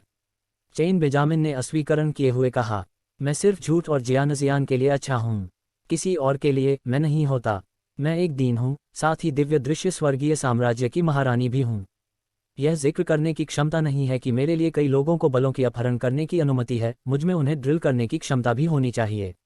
लियू मेंजर ने वहां तक बात की जिसमें अपमान की झलक थी और उसका पूरा शरीर एक राजसी आभा छोड़ रहा था। ऐसा लग रहा था मानो वह एक अलग व्यक्तित्व में बदल गया हो। दिव्य शस्त्र दिव्य साम्राज्य के चेनवु मुख्य भूमि के हर शहर में शाखा भंडार हैं, लेकिन कई सांप्रदायिक दिव्य हथियार दिव्य साम्राज्य को नष्ट करने की कोशिश की जा रही है। दिव्य शस्त्र दिव्य साम्राज्य न केवल स्वयं धनवान है, बल्कि उनके नागरिक भी धनवान हैं। दिव्य साम्राज्य की मुख्य विशेषताएं हैं और यह आपके चरम मार्शल प्रांत से अलग है। चरम मार्शल प्रांत में केवल संप्रदाय और परिवार ही मजबूत होते हैं। कभी कभी बहुत अमीर या बेहद गरीब लोग मर जाते हैं, और कई अवशेष जिलों में अनगिनत नागरिकों का अंधाधुंध काल क़याम किया गया है। दिव्य हथियार स्वर्गीय साम्राज्य में ऐसा कभी नहीं होगा जब तक किसी भी नागरिक को धमाका नहीं किया जा रहा है। मैं तुरंत कार्रवाई शुरू कर देता हूँ। लियू मेंजर का स्वर वीरतापूर्ण हो गया और वह राजसी आहा और भी अधिक प्रभावी हो गया। चेन टेलीकॉम ने दिव्य हथियार लेटेस्ट एम्पायर के दुर्जयता के बारे में पहले ही सुन लिया था। उनकी वीरता एक सामान्य भागीदार थी और प्रत्येक नागरिक को दिव्य हथियार स्वर्गीय साम्राज्य के सदस्य के रूप में अपनी स्थिति पर गर्व था। आम जनता द्वारा किसी के द्वारा धमाका नहीं किया गया, इस प्रकार आम जनता को किसी के द्वारा धमाका नहीं किया गया। उनके पास एक बहुत ही सिविल और न्यायसंगत न्याय प्रणाली थी। कभी कभी लियू मेंजर भी अधिकार के बिना कुछ नहीं कर सकते थे। हालांकि यदि दिव्य हथियार दिव्य साम्राज्य पर शैतान पथ संप्रदाय या किसी भी संप्रदाय द्वारा बैब्लिक पर हमला किया गया तो यह आर्थिक राज्य नरक में डूब जाएगा। लियू मेंजर के पास बड़ी जिम्मेदारी थी क्योंकि वह पूरे दिव्य हथियार स्वर्गीय साम्राज्य में सबसे मजबूत मार्शल कलाकार था और इस प्रकार वह इसका संरक्षक था। दस्तावेजों का सामना करते समय उसके पास हमेशा के लिए दमनकारी तानाशाही और शक्तिशाली प्रभाव का प्रभाव होगा जिससे लोग एक दूसरे से डरेंगे। हालांकि उसका दूसरा पक्ष ये भी था, वह पानी की तरह गर्म और कोमल थी, यहाँ तक कि कुछ हद तक मासूम और प्यारी भी थी। रुको, आगे कुछ है। लियू मेंजर ने अचानक चेन के ग्लास की ग्लूप ली। उसकी दृष्टि उसके सामने घास के अंधेरी रूप पर टिकी थी और उसने चेन जियान को पीछे खींच लिया। चेन कंपनी को कुछ भी समझ में नहीं आया और लॉन्ग जुएई ने भी उसे किसी बात के बारे में चेतावनी नहीं दी। हालांकि जब उसने लियू मेंजर को इतनी सावधानी से देखा तो उसे पता चला कि उनके सामने निश्चित रूप से कुछ है। सभी रहस्यमय लोगों के अंदर कई शक्तिशाली और डरावने राक्षस जानवरों का होना एक आदर्श बात थी। कभी कभी कई अन्य खतरों के साथ साथ अंदर विभिन्न प्रकार के अजीब और शक्तिशाली अस्तित्व भी होते। यह एक राक्षसी जानवर है। विशेष रूप से ये रहस्यमयी लोगों का एक बहुत प्रसिद्ध दानव जानवर है जिसे हेवनली डार्क माउस कहा जाता है, जो एक बहुत बड़ा चूहा है। लियू मेंजर ने भारी स्वर में कहा। उसने चेन जियान की रक्षा के लिए अपनी भुजाएं खोली और सावधानी से चारों ओर देखा। चेन जियांग को एहसास हुआ कि उसे एक महिला द्वारा संरक्षित किया जा रहा था और वह अपने दिल में गुप्त रूप से दुखी था। उसने Azure dragon slotting devil blade निकाला। वह फिलहाल इसमें ट्रू क्यूई नहीं डाल सका, लेकिन यह अभी भी बहुत भारी था। हालांकि चेन जियांग को इसे पकड़ते समय कुछ भी महसूस नहीं हुआ। वास्तव में ये काफी आरामदायक था। सिस्टर मेंजर, मुझे मत बताओ कि तुम चूहों से डरती हो। चेन जियांग ने मुस्कुराते हुए पूछा। मैं डरता नहीं हूँ, मुझे बस उनसे नफरत लगती है, लियू मेंजर ने धीमी आवाज में कहा। उसने चेन जियांग से इस पल मुस्कुराने की उम्मीद नहीं की थी, क्योंकि हेवनली डार्क चूहे बहुत मजबूत थे। उनकी ताकत ट्रू मार्शल दायरे के तीसरे स्तर के किसी व्यक्ति की ताकत के बराबर थी। क्या आप स्वर्गीय अंधेरे चूहों के बारे में नहीं जानते? लियू मेंजर ने पूछा। मैंने उनके बारे में सुना है, लेकिन डरने की क्या बात है? चेन जियांग ने शरारत से मुस्कुराते हुए चिढ़ाया। सिस्टर मेंजर, आप दिव्य हथियार स्वर्गीय साम्राज्य की महारानी हैं। आप इस तरह से कैसे डर सकती हैं? लियू मेंजर ने गुस्से में अपने होंठ भींच लिए। उसने अब चेन जियांग पर कोई ध्यान नहीं दिया। उसे पता चला कि चेन जियांग को एक सामान्य व्यक्ति के रूप में नहीं गिना जा सकता। ऐसे में भी उन्होंने हंसने की हिम्मत की। बेशक, अगर उसकी सच्ची क्यूई को सील नहीं किया गया होता तो वह इस नश्वर दुनिया में किसी भी चीज से नहीं डरती। हालांकि अभी वह केवल अपनी शारीरिक शक्ति पर भरोसा कर सकती थी, जो कि सीमित थी। चेन जियांग ने अचानक दूर से एक काली छवि को छलांग लगाते देखा। उसने तुरंत कहा, आ रहा है। उसने खुद को लियू मेंजर की सुरक्षा से अलग करते हुए एक कदम उठाया। वह अजीब गति से टहला, जैसे जमीन पर कोई सांप बहुत तेजी से आगे की ओर घूम रहा हो। उसकी गति बहुत तेज थी, ऐसा लग रहा था जैसे वह अपनी लंबी छाया को अपने साथ खींच रहा हो, बिल्कुल सांप के लंबे शरीर के समान। पलक झपकते ही चेन जियांग का वह घसीटता हुआ चित्र उस आने वाली काली आकृति से टकरा गया। लियू मेंजर ने देखा कि चेन जियांग ने तेजी से अपना ब्लेड लहराया और उस काले चित्र को 2 टुकड़ों में काट दिया, जिसके बाद खून की धार गिरी। गुडफेला, ये वास्तव में बैल के आकार का है, चेन जियांग ने जमीन पर पड़े विशाल चूहे को देखते हुए कहा। लियू मेंजर तेजी से दौड़े और धीरे से पूछा, क्या आप ठीक हैं? जैसे ही चेन जियांग के हाथ में ब्रॉडस्वॉर्ड से टपकते खून की बात उसकी नज़र में आई, लियू मेंजर और भी आश्चर्यचकित हो गई, क्योंकि इस ब्लेड की सामग्री उसकी कल्पना से भी बेहतर थी। मैं बिल्कुल ठीक हूँ। क्या ये स्वर्गीय काला चूहा है? बहुत कमज़ोर, चेन जियांग ने शरारत से हंसते हुए कहा। कमज़ोर? लियू मेंजर ने गुप्त रूप से उसका तिरस्कार किया। इतने शक्तिशाली ब्लेड के साथ, भले ही वह स्केल किए गए कवच के साथ एक दानव जानवर में भाग गया, फिर भी इसे 2 टुकड़ों में काट दिया जाएगा। इस चूहे इस तरह के जानवर का उल्लेख नहीं किया जाएगा। क्या आप अभी भी अपनी ट्रू क्यूई का उपयोग कर सकते हैं? लियू मेंजर ने संदेहपूर्वक पूछा। उसने चेन जियांग की शक्ल को देखा। ऐसा नहीं लगा कि वह ट्रू क्यूई का उपयोग नहीं कर सकता था। उसे आश्चर्य हुआ कि वह अभी भी भयानक ताकत और गति बनाए रख सकता है। नहीं कर सकता, चेन जियांग ने अपना सिर हिलाया। जो गति उसने पहले इस्तेमाल की थी वह तब थी जब उसके पास आध्यात्मिक नस नहीं थी। यह एक प्रकार की मार्शल तकनीक थी जिसका उन्होंने बहुत कष्ट से अभ्यास किया था। बात सिर्फ इतनी थी कि अब उन्होंने इसे ढालने के लिए केवल अपने शरीर का उपयोग किया था और इस स्तर तक पहुंचने में सक्षम थे। आपका ब्लेड। लियू मेंजर ने अभी यहीं तक बोलना समाप्त किया था, उसका रंग अचानक बदल गया। तेजी से 10 कदम पीछे हटने से पहले उसने चेन जियांग को पकड़ लिया। तभी उसने देखा कि बर्फ जैसा एक सुंदर सफ़ेद लंबा भाला अचानक उसके हाथों में आ गया। चेन जियांग को आश्चर्य हुआ। लियू मेंजर ने वास्तव में भाले का इस्तेमाल किया और यह बहुत दुर्जय लग रहा था। व्हाइट ज़ेड ड्रैगन बोन, शीर्ष ग्रेट ड्रैगन बोन, लॉन्ग जुएई धीमी आवाज में रोई। चेन जियांग ने व्हाइट ज़ेड ड्रैगन बोन नामक किसी चीज के बारे में नहीं सुना था, हालांकि ये बहुत दुर्जय प्रतीत होता था। क्या ये व्हाइट ज़ेड ड्रैगन बोन है? चेन जियांग की नज़र उस काफी लंबे भाले पर पड़ी। साले, तेरी नज़र खराब नहीं है, अब बकवास करने का समय नहीं है, देख। लियू मेंजर ने लंबे भाले का उपयोग करते हुए सामने जमीन की ओर इशारा किया। जमीन को धीरे धीरे ऊपर उठाया जा रहा था और फिर वह जोर से फट गई। बस अनगिनत वयस्क बैल के आकार के स्वर्गीय डाक चूहों को जमीन से बाहर कूदते हुए देखा। आश्चर्य की बात यह थी कि कम से कम कुछ 100 थे। ये स्वर्गीय काले चूहों की दुर्जयता है, ये बिल्कुल उनकी संख्या है। लियू मेंजर अभी यहीं बोली थी, इससे पहले उसने चूहों के एक झुंड को उस छेद से पागलों की तरह बाहर निकलते देखा। यह एक झरने के फव्वारे की तरह लग रहा था जो बाहर निकल रहा था। आधार ये देखकर चेन जियांग की आंखें घूम गईं और उसकी रीढ़ की हड्डी में ठंडक दौड़ गई। उनकी संख्या लगातार बढ़ रही थी, ये पहले से ही 10,000 से अधिक थी। बचपन के दौरान इस प्रकार के बड़े चूहे किशोरावस्था तक मांस खाते थे और इस दौरान एक निश्चित अवधि के लिए वे आत्मा क्यूई को अवशोषित करने में सक्षम होते हैं जब तक कि वे ग्रेड -3 दानव जानवर नहीं बन जाते और उनकी ताकत तीसरे स्तर के तुलनीय हो जाती है। सच्चा मार्शल क्षेत्र। लियू मेंजर ने धीरे धीरे पीछे हटते हुए चेन जियांग को पकड़ लिया। उसकी दृष्टि बेवजह गरिमापूर्ण थी, उसके दिल में वह बहुत चिंतित और डरी हुई थी। यदि हजारों की संख्या में स्वर्गीय काले चूहे उन पर झपट पड़ते तो वे बच नहीं पाते। शिक्षक, आपने मुझे नुकसान पहुंचाया है, इस सड़क पर हमें वास्तव में बहुत सारे चूहों का सामना करना पड़ा है। चेन जियांग ने चुपके से डांटा, क्योंकि उसने जो किया वह उसके शिक्षक के अनुसार पानी के किनारे चलना था। जलमार्ग। नदी की धारा को देखकर चेन जियांग बुरी तरह कांप उठा। उसके दिमाग में अचानक एक विचार आया। सिस्टर मेंजर, क्या आप कोई ऐसी चीज ले जा रही हैं जो पानी पर तैर सकती है? यदि नहीं, तो हम पानी में कूद जाएंगे। चेन जियांग ने कहा, मेरे पास है। नदी में फेंकने से पहले लियू मेंजर ने अपनी उंगली पर स्टोरेज रिंग से एक छोटी नाव निकाली, जिसके बाद दोनों तेजी से नाव में कूद पड़े। उसी समय वे स्वर्गीय काले चूहे एक हिमस्खलन की तरह थे, जो उनके रास्ते में आने वाली हर चीज को ढक रहा था, और वे भी हवा में उछल रहे थे। अध्याय 166 जलमार्ग। चेन मामा और लियू मेंजर नाव पर थे, प्रत्येक अपने तेज दिव्य हथियार से उन अनंत अंधेरे समुद्र पर युद्ध कर रहे थे। उसी समय लियू मेंजर ने अपनी दिव्य इंद्रिय का उपयोग करके नाव को धक्का दिया और किनारे छोड़ दिया। अब तक नाव अंधेरी अंधेरी के खून से थी और चेन के शरीर से कुछ खून भी टपक रहा था। हालांकि लियू मेंजर की उनवित चड्डी पर एक भी खून का धब्बा नहीं था। इससे पहले चेन कंपनी ने भी इस अजीब घटना को देखा था। ऐसा लग रहा था कि लियू मेंजर की चड्डी में एक अनोखी क्षमता थी जो खून के झटके को दूर कर सकती थी। छोटी नाव अब किनारे से बहुत दूर थी और जल्द ही नदी की धारा के केंद्र पर पहुंच गई, और एक गहरे अंधेरे किनारे को दूर किनारे पर चिल्लाते हुए छोड़ दिया गया।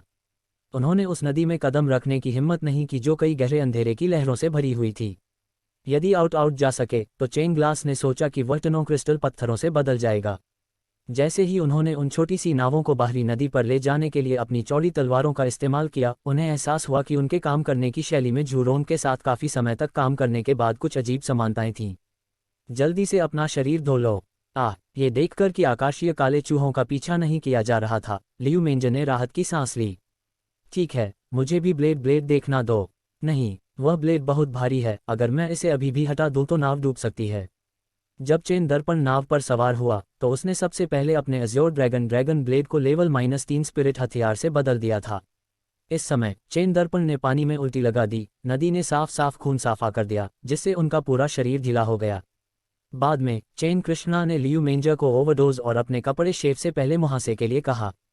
ऐसा महसूस हुआ कि उसके पीछे एक नंगा आदमी था। लियू मेंजर का चेहरा बहुत गर्म हो गया था। वो बहुत शर्मा गया। उसे एहसास हुआ कि चेन कंपनी के साथ कुछ ही समय में उसने उसे बहुत सी नीरसता का अनुभव दिया था, जिसे उसने अपने जीवन में पिछले हजारों वर्षों से कभी अनुभव नहीं किया था।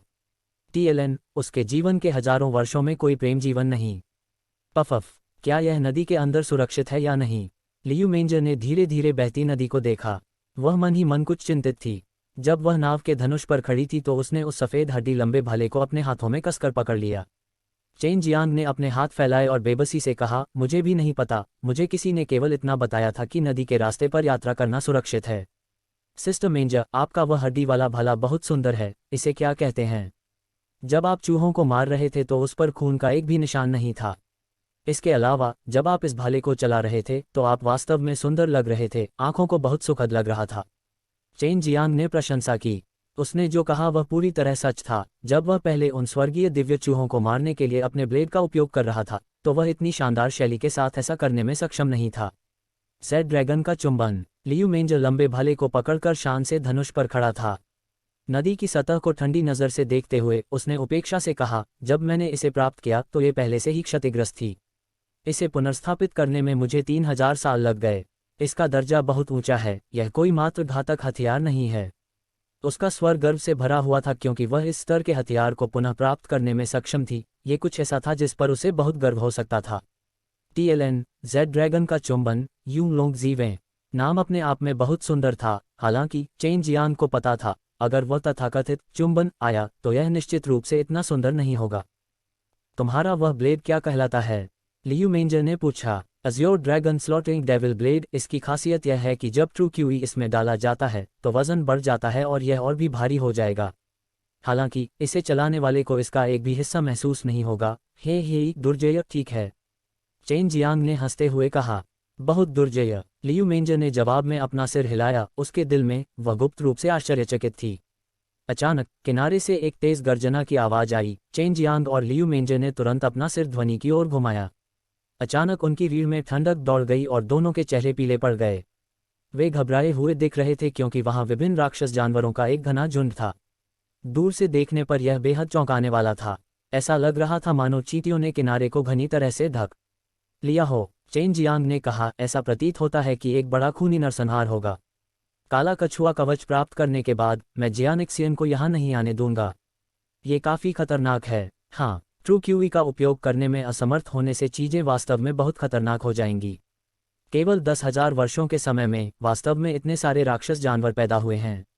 हालांकि कोई शक्ति हमारी सच्ची क्यूई को सील क्यों कर रही है? लियू मेंजर ठंडी हवा का मुंह लेने से खुद को रोक नहीं सके।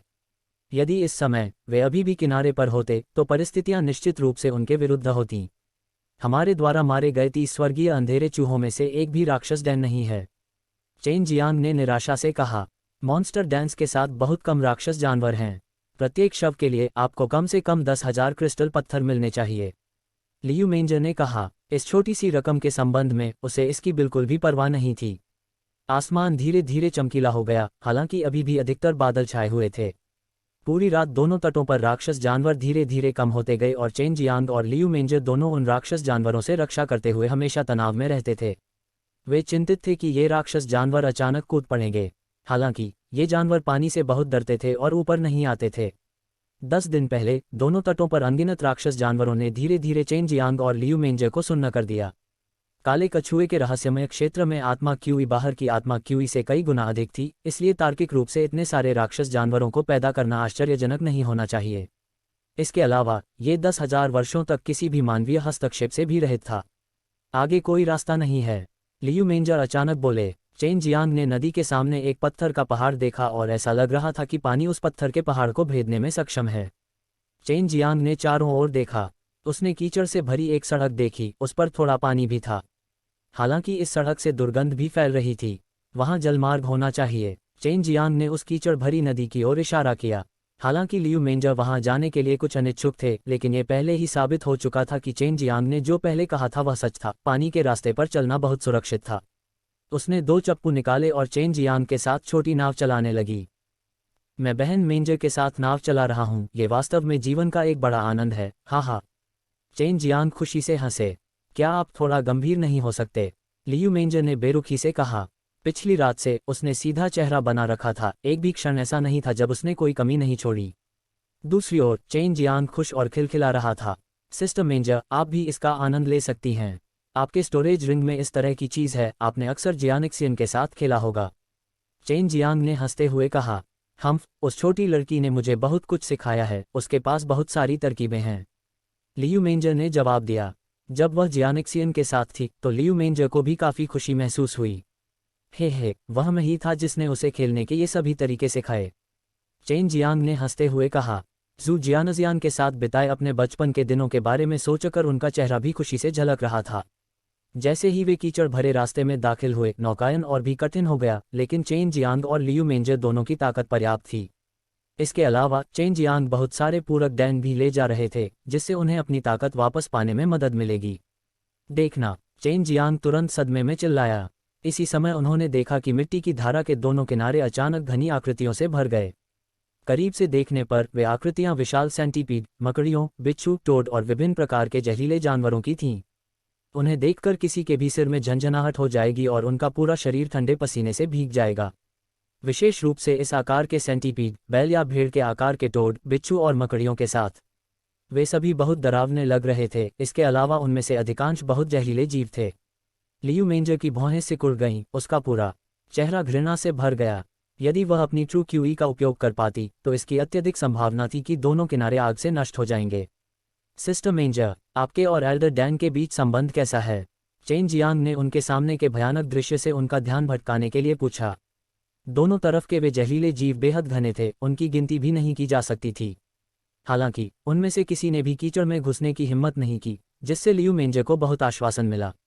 वह अक्सर मेरे कुछ स्पिरिट हथियारों के बदले में डांस का इस्तेमाल करती थी। हमारा रिश्ता भी अच्छा है, हालांकि मैंने भी कभी उसका असली रूप नहीं देखा है। इस मामले को लेकर लियू मेंजर भी बहुत उत्सुक थे। वास्तव में यह एक ऐसा मामला था जो पहले से ही उसे हजारों वर्षों से परेशान कर रहा था। डेनिजियांग ताओयुआन के दीन के बारे में क्या आप कभी उसके संपर्क में आए हैं? चेन जियांग ने एक बार फिर पूछा। नहीं, मैंने उसे कभी नहीं देखा।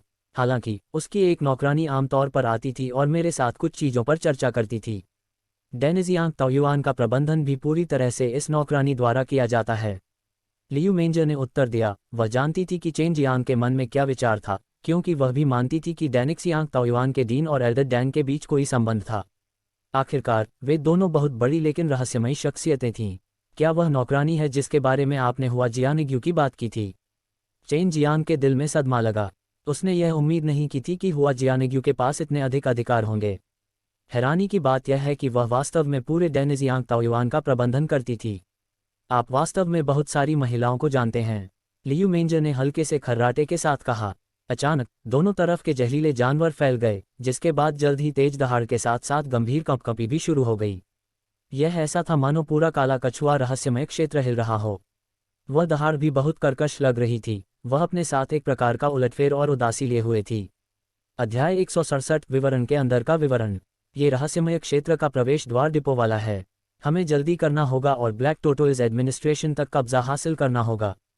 चेन कॉमर्स अंततः कुछ तनाव महसूस कर रहा था। लियू मेंजर ने अपना हिला सिरिया और चेन मियामी की गति बढ़ने से छोटी नाव तेजी से आगे बढ़ी। Azure dragon scattering devil blade, black tortoise adamantine armour, इन दोनों में 4 दिव्य स्टॉक में से 2 बोल्ट का नाम है। किस प्रकार की कमी हो सकती है? लियू मेंजर ने क्या विचार किया और क्या कहा? चेन माइकल ने आर्किटेक्चर से चिल्लाते हुए कहा, सिस्टर मेंजर, मैंने सुना है कि आपके पास वर्मिलियन पक्षी नामक दिव्य हथियार भी है। क्या आप मेरे दृष्टिकोण में मेरी मदद कर सकते हैं? चेन कंपनी की बातों से हैरान लियू मेंजर का रंग बदल गया और उनका पूरा शरीर कांप उठा। बरनहे सिकुड़कर उसने चेन मीरा को देखा और डिज़ाइन से पूछा, आपने इसे किसने सुना? यह विश्वास माना जाता है, केवल 3 लोग हैं जो इसके बारे में जानते हैं, मैं, मेरे पिता और माँ। और मेरे माता पिता पहले ही उच्च लोक में पहुंच गए थे। चेन गामा ने इसके बारे में सू मियाओ से सीखी थी और सू मियाओ ने भी अपने गुरु से इसके बारे में सीख ली थी। सू लियामियाओ और बाई यूयू के गुरु ने शैतान कौशल का अभ्यास किया था और पहले ही अपने विनाश का प्रण कर लिया था। और दोनों लड़कियों ने चेन झलका को अपने मालिक की उत्पत्ति के बारे में नहीं बताया था। यह श्रृंखला से यह उम्मीद की जा रही है कि वर्मिलियन बर्ड दिव्य हथियार का यह मामला इतना रहस्यमय होगा। उसने तुरंत एक खोज की और कहा, एक बुजुर्ग ने कहा था, समुद्र का पता होना चाहिए कि मेरी उपलब्धियां होनी चाहिए। ताकत और कीमिया के संबंध में सिर्फ मेरे अकेले इधर उधर भटकने का कारण नहीं है। ये सब एक बुजुर्ग द्वारा प्रस्तुत किया गया था, हालांकि मुझे उस बुजुर्ग की उत्पत्ति के बारे में पता नहीं है। लियू मेंजर ने अपना हिलाया, उसे चेन मियामी के शब्द अधिक लगे। इस विशाल नश्वर दुनिया में फॉक्स ड्रैगन और झुके हुए बाघों को अथाह प्रभावी नहीं था। इस बार उसे एहसास हुआ कि जैसे जैसे वह चेन मिर्जा के बारे में और अधिक जान रही थी, उसका रहस्य उभरता जा रहा था। मेरे पास वास्तव में वर्मिलियन पक्षी से संबंधित बात है। बात सिर्फ इतनी है कि मुझे नहीं पता कि इसका उपयोग कैसे किया जा सकता है। इसके अलावा वर्तमान में यह एक सील बंद है और मेरे लिए इसे अपने दिमाग से नियंत्रित करना असंभव है। हाँ, मैंने इस पर पहले ही खून बहा दिया है, हालांकि यह अभी भी उपयोगी नहीं था। क्या आप इस मामले के बारे में कुछ जानते हैं? लियू मेंजर ने स्पष्ट रूप से उत्तर दिया। वह मूल के इस दिव्य हथियार का पता लगाने की कोशिश कर रही थी, हालांकि उसके माता पिता दोनों को भी इसके बारे में कुछ भी पता नहीं था। चेन डियामा ने सू मियाओ से इसके बारे में पूछने पर विचार करते हुए पूछा कि वह लियू मेंजर को दिव्य तीर्थों के 4 प्रतीकों के बारे में क्या बता सकते हैं या नहीं। इस अवधि के दौरान चेन जियांग और लियू मेंगर के बीच बातचीत से सू मियाओ और बाई यूयू दोनों को पता था कि लियू मेंगर एक अच्छे इंसान थे और वह वास्तव में चेन जियांग और जू जियानिक्सियन के लिए अच्छी थीं। अन्यथा जब चेन जियांग दूसरी पार्टी का इतना फायदा उठा रहा था, उसके साथ इतनी स्वतंत्रता ले रहा था, तो उसे पहले ही नष्ट कर दिया गया होता। आप उसे बता सकते हैं, हालांकि सुनिश्चित करें कि वह इसे गुप्त रखेगी, किसी अन्य व्यक्ति को नहीं बताएगी, अन्यथा यह आपके लिए हानिकारक होगा। सू मियाओ ने उपदेश दिया। चेन जियांग ने धीरे से एक गहरी सांस ली और कहा, azure dragon slaughtering devil blade, black tortoise adamantine कवच, और वह चीज़ जो आपके वर्मिलियन पक्षी से संबंधित है और व्हाइट टाइगर की भी एक समान चीज़ है। साथ में इन चारों को 4 प्रतीकों के दिव्य हथियार कहा जाता है और ये सभी दिव्य हथियार हैं। दिव्य हथियार। लियू मेंजर का पूरा शरीर हिल गया, उसका शरीर थोड़ा कांप रहा था। उसने एक लंबी गहरी सांस ली और कहा, कोई आश्चर्य नहीं कि तुम्हारा वह ब्लेड इतना शक्तिशाली है। मूल रूप से यह ऊपर स्वर्ग से एक दिव्य हथियार था। मैं इसका उपयोग कैसे नहीं कर सकता? लियू मेंजर ने कुछ हद तक निराश होकर कहा, मैंने वह सब कुछ किया जो मैं कर सकता था, हालांकि मैं अभी भी यह समझने में असमर्थ था कि मुझे कौन सी शापित चीज़ मिली है। क्या मुझे इसे देखने की अनुमति मिल सकती है? चेन जियांग ने पूछा। बिना किसी स्पष्ट कारण के लियू मेंजर के गाल अचानक थोड़े लाल हो गए और वह एक शब्द भी नहीं बोली। उसने बोलने से पहले काफी देर तक सोचा। जब आपने काला कछुआ एडमेंटाइल कवच प्राप्त कर लिया है तो हम फिर से बात कर सकते हैं। मैं देखना चाहती हूं कि आप 4 प्रतीकों के दिव्य हथियार पर कैसे लगाम लगाएंगे। 4 प्रतीकों के दैवीय हथियारों पर लगाम लगाने के लिए किसी को 4 प्रतीकों के दिव्य अभ्यास को विकसित करने की आवश्यकता है, और 4 प्रतीकों का दिव्य अभ्यास एक बहुत शक्तिशाली मार्शल अभ्यास था। हालांकि इसे ताई ची को वश में करने वाले ड्रैगन व्यायाम से बनाया गया था, लेकिन इसकी तुलना ताई ची को वश में करने वाले ड्रैगन व्यायाम से की जा सकती थी।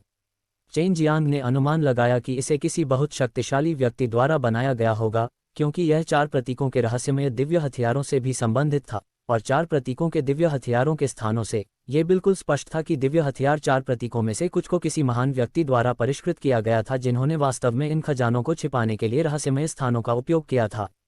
काला कछुआ रहस्यमय क्षेत्र कभी कभी कुछ गंभीर झटके उत्पन्न करता था, जो पहले से ही लगातार 20 दिनों तक जारी रहता था।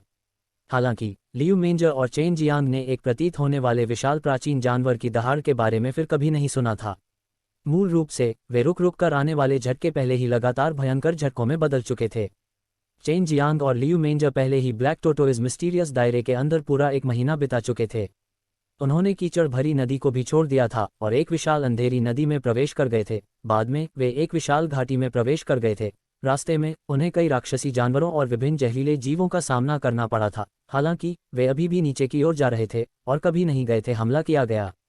अब वे एक छोटी सी घुमावदार नदी में थे। इस छोटी सी नदी के अंत में एक पहाड़ था और पहाड़ के किनारे एक गुफा थी। दूर से देखने पर पता चलता था कि यह गुफा नीली आभा बिखेर रही है। इस समय लॉन्ग जुएई ने गरिमापूर्ण स्वर में कहा, काले कछुए के रहस्यमय क्षेत्र का प्रवेश द्वार खुला है। वहां बहुत मजबूत अंतरिक्ष शक्ति और समय में उतार चढ़ाव है। बाहर और अंदर का समय प्रवाह इन समय के उतार चढ़ाव से बहुत अलग है। मैंने पाया है कि यहाँ के अंदर के 30 दिन बाहर के 3 दिनों के बराबर होने चाहिए। 10 गुना अंतर। हालांकि रहस्यमय क्षेत्र के अंदर कुछ भी असामान्य नहीं था, और सामान्य दुनिया और इस रहस्यमय क्षेत्र की दुनिया के बीच इतना बड़ा अंतर था। बहुत मजबूत अंतरिक्ष उतार चढ़ाव। ऐसा लगता है कि प्रवेश द्वार खुला है। मुझे आशा है कि जियानिक्सियन ने प्रवेश नहीं किया था। मुझे लगता है कि ट्रू क्यूई की मोहर के कारण कई लोग प्रवेश न करने का विकल्प चुनेंगे। लियू मेंजर ने कुछ चिंता के साथ कहा। चेन जियांग और लियू मेंजर ने नाव चलाने की गति तेज कर दी और आभा बिखेरते हुए उस गुफा की ओर बढ़ गए। ये काला कछुआ रहस्यमय क्षेत्र बहुत विशाल और बहुत सुंदर था। बात सिर्फ इतनी थी कि वहां कई राक्षस जानवर थे और ट्रू क्यूई को भी सील कर दिया गया था। ये कहा जा सकता है कि यह एक बहुत ही खतरनाक जगह थी, और अगर कोई अकेले इन राक्षसी जानवरों के झुंड का सामना करता तो वह व्यक्ति निश्चित रूप से मर जाता। अंत में वे उस गुफा में प्रवेश कर गए। गुफा के अंदर का पानी बहुत गर्म था, जिससे एक प्रकार की अजीब शक्ति निकल रही थी। गुफा के अंत में एक सफेद रोशनी थी, एक विशेष प्रवेश द्वार की तरह। चेन जियांग और लियू मेंजर दोनों थोड़ा उत्साहित थे। उन्हें यकीन था कि वहां काला कछुआ एडमेंटल कवच छिपा होना चाहिए। चलो चलें, सावधान रहें। लियू मेंजर ने थोड़ी सी हवा में सांस ली, सावधानी से सामने की ओर देखा और गंभीर दृष्टि से बोला। चेन जियांग ने नाव चलाते समय अपना सिर हिलाया और जल्द ही वह छोटी नाव उस चमकदार सफेद रोशनी में प्रवेश कर गई। ब्लैक टोटोइज मिस्टीरियस दायरे में भयंकर कंपन हो रहा था, जबकि चेन जियांग ने उस छोटी सी नाव को चलाया और उस प्रकाश स्क्रीन को पार किया। चेन जियांग और लियू मेंजर की नाक में एक खुशबू चली गई, जिससे दोनों को तरोताजा महसूस हुआ। उनके सामने जो दिखाई दिया वह बिल्कुल दूसरी दुनिया थी, पानी की दुनिया। हालांकि पानी की सतह पर बहुत सारी घासें तैर रही थीं। उनके शीर्ष सुंदर फूलों से भरे हुए थे और उनके सामने कुछ ही दूरी पर एक द्वीप था। इस द्वीप को दूर से देखने पर यह समुद्र में रेंगता हुआ एक विशाल कछुआ प्रतीत होता था। रहस्यमय क्षेत्र के अंदर एक रहस्यमय क्षेत्र कैसे हो सकता है? आखिरकार यहाँ क्या हो रहा है? लियू मेंजर ने अपने परिवेश का अवलोकन किया। इस स्थान पर आत्मा क्यूई बाहर की तुलना में और भी अधिक समृद्ध थी। उसने एक दायरे के अंदर ऐसे किसी मामले के बारे में कभी नहीं सुना था। कुल मिलाकर मुझे लगता है कि बाहर बहुत सारे राक्षसी जानवरों का होना बहुत ही असामान्य बात है। चेन जियांग ने कहा। वह तेजी से आगे बढ़ा और छोटी नाव को उनके सामने उस द्वीप की ओर ले गया। सिस्टर मेंजर, द्वीप के पास क्या स्थिति है? चेन जियांग ने पूछा। इस बिंदु पर उन्होंने छोटी नाव को छोड़ने की हिम्मत नहीं की। इन दिनों में वे पानी में अधिक सुरक्षित महसूस करते थे। हालांकि वे एक बार फिर रहस्यमय क्षेत्र में प्रवेश कर चुके थे, उनकी सच्ची क्यूई अभी भी सील थी। मुझे कोई खतरा नजर नहीं आया। यहाँ हम जमीन पर चल सकते हैं। लियू मेंजर ने हल्के से छलांग लगाई, मानो किनारे पर तैर रही हो। वह देखने में बहुत सुंदर और बहुत मनभावन लग रही थी। चेन जियांग शरारत से मुस्कुराया, वह भी किनारे पर कूद गया। लियू मेंजर ने वह छोटी नाव प्राप्त की और किनारे पर घूमने लगे। इस द्वीप के अंदर एक घना जंगल था। हालांकि इस समय आसमान नीला था और बादल सफेद थे, साथ में ठंडी हवा भी थी, लेकिन सामने का जंगल अभी भी बहुत खतरनाक एहसास दे रहा था। द्वीप बहुत बड़ा नहीं था। चेन जियांग और लियू मेंजर ने केवल आधा घंटा बिताया और वे द्वीप के किनारे पर घेरे में चले। उन्हें राक्षस जानवरों या किसी अन्य खतरे के कोई पदचिह्न नहीं मिले।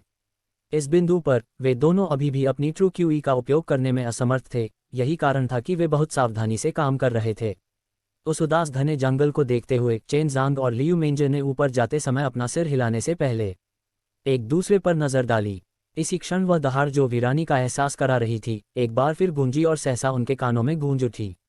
जियानक्सिया वर्ल्ड का एक अनुवादित कार्य। अध्याय 168 एडमोंटाइल क्रोकोडाइल पेंटिंग। वह दहाड़ ऐसी लग रही थी मानो वह किसी प्राचीन प्राणी जानवरों द्वारा छोड़ी गई हो, जो अकेला और जीवन का उद्गम बलिदान को दूर करता है, लेकिन महिमा और भय से भी भारी हो। चेन क्वांटम और लियू मेंजर दोनों ने अपने कदम रोक लिए। वे गुप्त रूप से चिंतित थे कि द्वीप के अंदर एक शक्तिशाली प्राचीन राक्षस जानवर था। वर्तमान में वे अपनी ट्रू क्यूई का उपयोग करने में असमर्थ थे। यदि उन्हें किसी शक्तिशाली राक्षस जानवर के हमलों का सामना करना पड़े तो वे केवल बच सकते थे।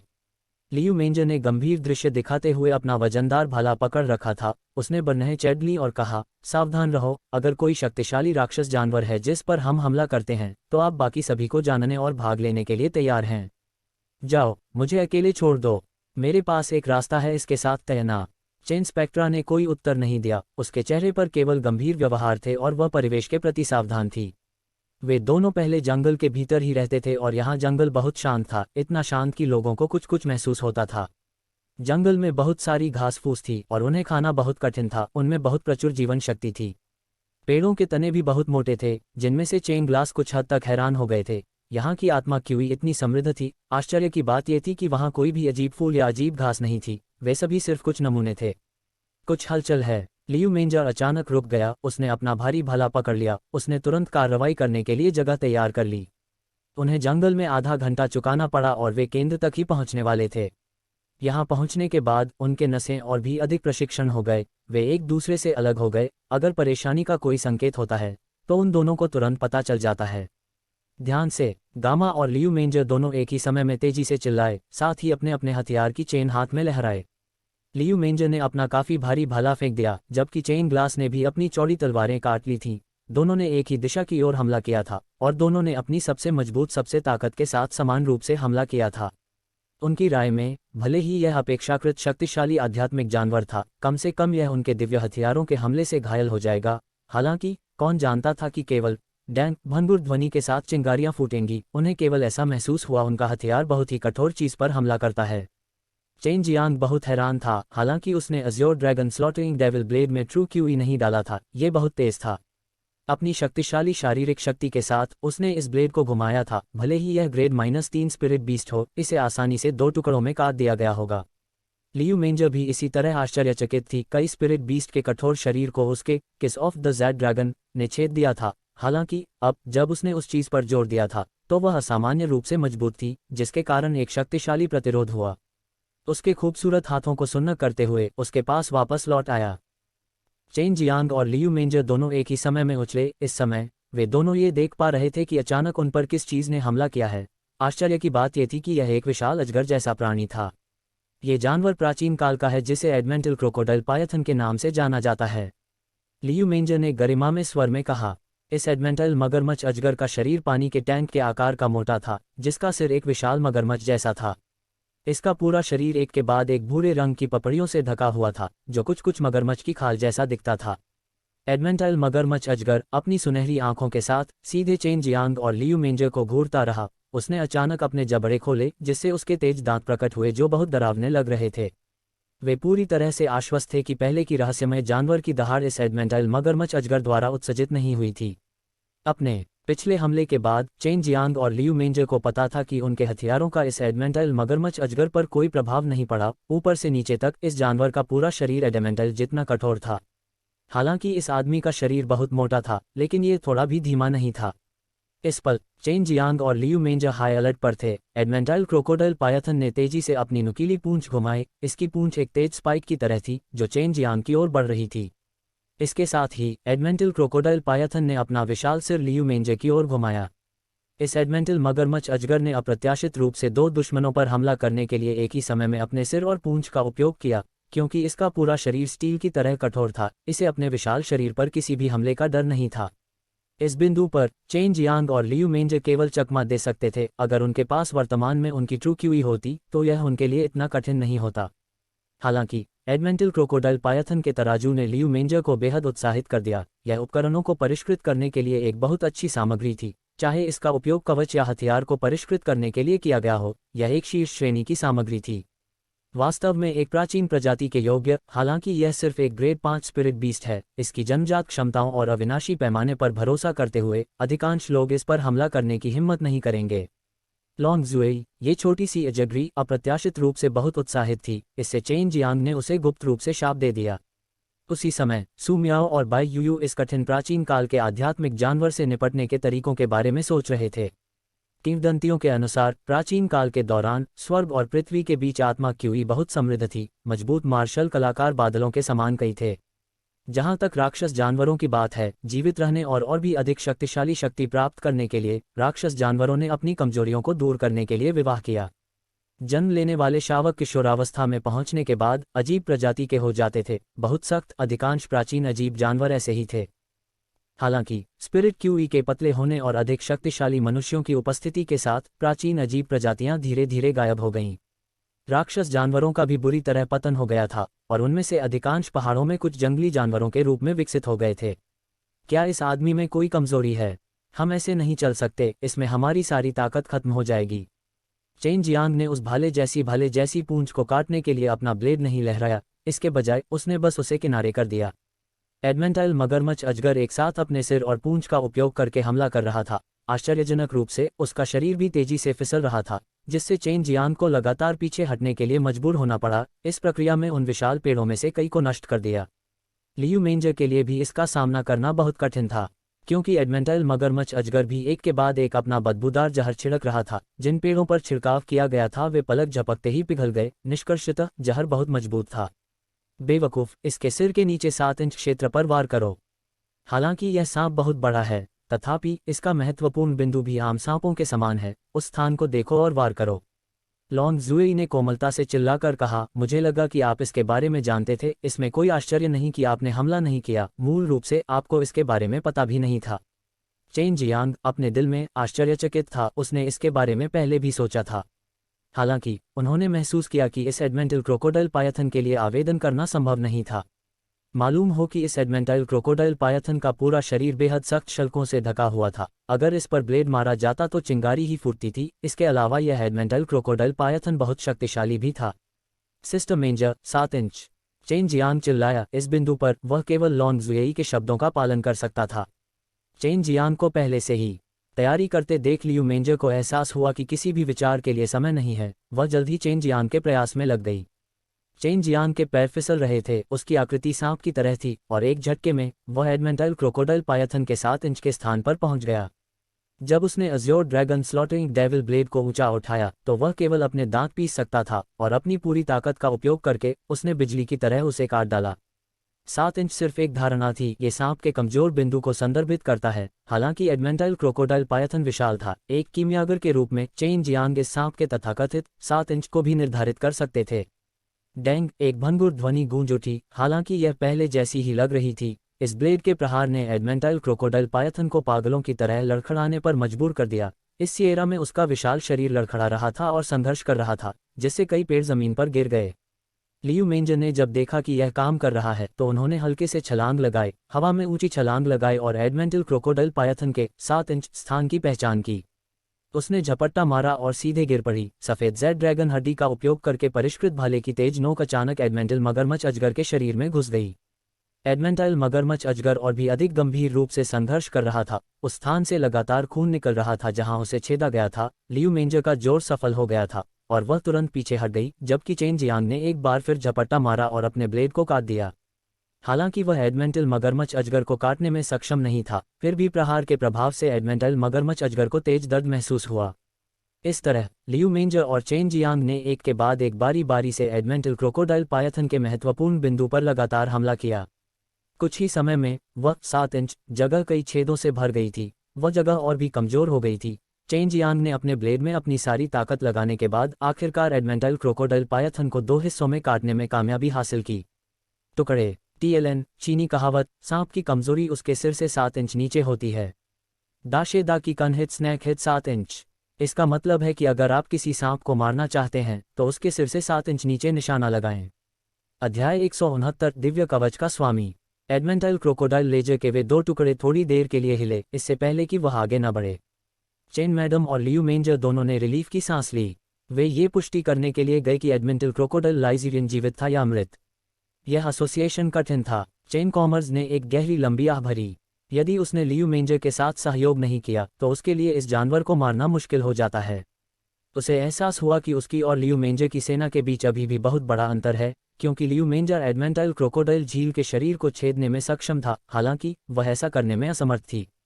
ये सब लियू मेंजर द्वारा उस महत्वपूर्ण बिंदु पर कई छेद करने के कारण था जिससे वह क्रोकोडाइल सर्किट को काटने की क्षमता को नियंत्रित करने में सक्षम था।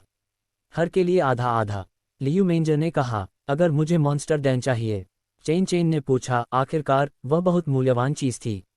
मैं हर एक के लिए आधा बोला। मॉन्स्टर डैन को भी आधा अन कहा जा सकता है, लियू मेंजर ने उत्तर दिया, और फिर उसने एडमेंटल क्रोकोडाइल लैंग्वेज को अपनी स्टोरेज रिंग में प्राप्त किया। मुझे इसकी अभी भी देखभाल करनी है। ब्लैक टोटोइज एडमेंटाइल कैश प्राप्त करने के बाद जब हम यहाँ से निकलेंगे तो मैं अपना हिस्सा छोड़ दूंगा। पता होना चाहिए कि हमारी वर्तमान सेना के आधार पर इस जानवर की मृत्यु पर काबू पाना बहुत मुश्किल होगा। चेन मामा ने सिर हिलाया। वैसे ही वह ट्रू क्यूई का उपयोग करने में सक्षम नहीं था। अगर वह एडमेंटाइल क्रोकोडाइल लेजर को हराना चाहता है तो भी यह उसके लिए बहुत मुश्किल होता है। आखिरकार यह एक प्राचीन अजीब जानवर था। लियू मेंजर ने सबसे अधिक योगदान दिया। ये तथ्य कि चेन गामा को आधा भी मिल सका बहुत अच्छा माना जा सकता है। मन ही मन आकर्षित हो रहा था। असल में उसे बहुत छुट्टी में इतना कुछ मिल गया। हालांकि यदि यह उनका विचार नहीं था तो लियू मेंजर को पता नहीं चला कि उन्हें किस समय वहां हमला करना चाहिए। वे अपने रास्ते पर चल रहे हैं। इस समय द्वीप वे दिल के बहुत करीब थे। वे दूर एक पहाड़ी देख पा रहे थे। पहाड़ी का आकार लगभग समान था, बिल्कुल काले कछुआ पर्वत जैसा, मानो ये काले कछुआ पर्वत का छोटा संस्करण हो। पहाड़ी द्वीप के तल पर एक गुफा थी। इस गुफा को देखकर चेनशान और लियू मेंजर ने अपने कदम तेज कर दिए। उन्हें काला कछुआ एडमेंटल कवच महसूस हुआ। वे अंततः गुफा के प्रवेश द्वार पर चले गए और सावधानी से अंदर चले गए। प्रवेश करने के बाद उन्होंने निर्णय लिया, भले ही सामने जलता हुआ तेल का जहर हो, फिर भी वे वहीं रह गए। गुफाओं के अंदर बेहद अंधेरा था। लियू मेंजर सबसे आगे चल रहे थे और बहुत धीरे धीरे ऐसा कर रहे थे। लगभग हर कदम पर उसने दूसरा कदम उठाया से पहले अपने आसपास का निरीक्षण किया था। उसे चिंता थी कि यहाँ जाल हो सकता है। धीरे धीरे आधा घंटा बीत गया। आखिरकार वे गुफा के अंत में पहुंचे जहां उन्होंने एक ताबूत देखा। एक साथ खोलो। लियू मेंजर ताबूत के एक छोर पर चले गए। उसकी आवाज़ उत्तेजना से भरी हुई थी क्योंकि ताबूत में संभवतः कोई दिव्य हथियार रखा हुआ था। चेन जियांग ने सिर हिलाया। वह भी वैसे ही उत्साहित था। दोनों ने एक साथ जोर लगाया। जैसे ही होंठ खुले, एक तीव्र सफ़ेद रोशनी फूट पड़ी जिसने चेन जियांग और लियू मेंजर की आंखों को चकाचौंध कर दिया। वह सफ़ेद रोशनी जल्द ही गायब हो गई क्योंकि वे दोनों तुरंत ये देखने लगे कि ताबूत के अंदर क्या है। आश्चर्यजनक रूप से उन्होंने इसके अंदर एक शुद्ध क्रिस्टल केस मौजूद देखा, जो उस समय के समान था जब चेन जियांग ने Azure dragon slotting devil blade प्राप्त किया था। क्रिस्टल केस के अंदर कपड़ों का एक सेट था जो ऐसा लग रहा था जैसे ये हल्के सुनहरे तराजू से बना हो। ये पैंट और शर्ट का पूरा सेट था। मामले के अंदर एक और छोटा बक्सा भी था। चेन जियांग ने अनुमान लगाया कि उसके अंदर एक जानवर की खाल के साथ एक डैन भी था। लियू मेंजर ने एक लंबी गहरी सांस ली। उसका सुंदर चेहरा सदमे और उत्तेजना से भर गया। क्या आप उन नाखूनों के आकार के तराजू को देख रहे हैं? उनमें से प्रत्येक पैमाने के ऊपर अनगिनत स्पिरिट वेन्स हैं। आखिरकार यह चीज़ कैसे बनी? बोलते बोलते उसने अपना हाथ क्रिस्टल केस की ओर बढ़ाया। हालांकि जैसे ही उसके खूबसूरत हाथों ने क्रिस्टल केस को छुआ, उसने एक कोमल चीख निकाली। उसने जोर से अपने खूबसूरत हाथ पीछे खींच लिए। उसके चेहरे पर एक दर्दनाक भाव था। वह अभिव्यक्ति किसी को भी उसके लिए खेद महसूस कराएगी। तुम ठीक हो? चेन जियांग ने चिंता में पूछा। लियू मेंजर ने अपने होंठ चबाए। उसने धीरे धीरे अपना सिर हिलाया और थोड़ा हौंफते हुए कहा, इसमें बहुत मजबूत अस्वीकृति शक्ति है। अगर मैं इसे और छूता रहा तो मुझे डर है कि मैं धुएं के गुबार में गायब हो गया होता। आप सावधान रहें, मेरे शरीर का स्तर भी इसे झेलने में सक्षम नहीं था। क्या आपके पास वाइट जेड डैन है? चेन जियांग ने अपना सिर हिलाया और झट से 2 बक्से निकाले और उन्हें उसे सौंप दिया। क्या ये बहुत गंभीर है? सौभाग्य से यह मेरी मेरिडियन और मांसपेशियों को बस थोड़ी सी क्षति है। वाइट जेड डैन के साथ मैं जल्द ही ठीक हो जाऊंगा। लियू मेंजर का रंग अभी भी कुछ पीला था। वह बहुत कमजोर लग रही थी जिससे चेन जियांग बहुत चिंतित थी। काला कछुआ एडमेंटली कवच वास्तव में इतनी लापरवाही से नहीं छीना जा सकता। जैसे ही लियू मेंजर बोल रही थी, उसके चेहरे से डर की आभा झलक रही थी। उसे यकीन था कि भले ही वह अपनी ट्रू क्यूई का उपयोग कर सकती है, फिर भी वह क्रिस्टल केस को दोबारा छूने की हिम्मत भी नहीं करेगी। ये पहली बार नहीं था जब चेन जियांग ने इस प्रकार का क्रिस्टल केस देखा था। जब उसने Azure dragon slotting devil blade प्राप्त किया तो वह भी इसके पार भाग गया। उस समय उसने सीधे Azure dragon slotting devil blade को पकड़ लिया था। हालांकि अब जब उसने लियू मेंजर की उपस्थिति देखी तो उसने भी कोशिश करने की हिम्मत नहीं की। अब उसे यकीन हो गया कि एक बहुत शक्तिशाली व्यक्ति ने जानबूझकर इन दिव्य हथियारों को चेनवू मुख्य भूमि में छोड़ दिया था। वर्मिलियन बट दिव्य हथियार लियू मेंजर के माता पिता को पहले ही प्राप्त हो चुका था। आप 4 प्रतीकों के दिव्य अभ्यास की खेती करते हैं। मुझे लगता है कि इन्हें इस मार्शल अभ्यास की खेती करने वाले किसी अन्य अभ्यासकर्ता द्वारा छोड़ दिया जाना चाहिए। हालांकि आप वर्तमान में अपनी सच्ची क्यूई का उपयोग नहीं कर सकते हैं, इसलिए इसे निर्धारित करना बहुत मुश्किल है। सु मियाओ ने कहा। उसके पास भी कोई निश्चित विचार या सुराग नहीं था। चेन जियांग ने धीरे से गहरी सांस ली और हेल स्पिरिट ग्रास का एक टुकड़ा बाहर निकाला। जैसे ही उसने इसे अपने मुंह के अंदर रखा, लियू मेंजर ने झट से मना कर दिया, बेहतर होगा कि आप कोशिश न करें, ये बहुत खतरनाक है। हालांकि चेन जियांग ने न केवल उस क्रिस्टल केस को छुआ था, बल्कि उसने उसे ताबूत से बाहर भी निकाला था। हाँ, काला कछुआ एडमेंटल कवच मेरा है। चेन जियांग अचानक पागलों की तरह हंसने लगा। अविश्वास की दृष्टि से लियू मेंजर ने चेन जियांग को स्तब्धता से देखा। वह एक बार फिर उस क्रिस्टल केस को छूने से खुद को नहीं रोक सकी। हालांकि उसने एक बार फिर तेज चीख निकाली। तेज दर्द से उसे ऐसा महसूस हुआ मानो उसके शरीर पर बिजली गिर गई हो। उसके मुंह के कोने से खून पहले ही बह चुका था। चेन जियांग ने जल्दी से क्रिस्टल केस को गिरा दिया और लियू मेंजर के कोमल शरीर को पकड़ लिया। उसने हेल स्पिरिट ग्रास का एक छोटा सा टुकड़ा निकाला और उसे निगलने को कहा। इससे उसका रंग काफी अच्छा हो गया और वह जल्द ही जाग गई।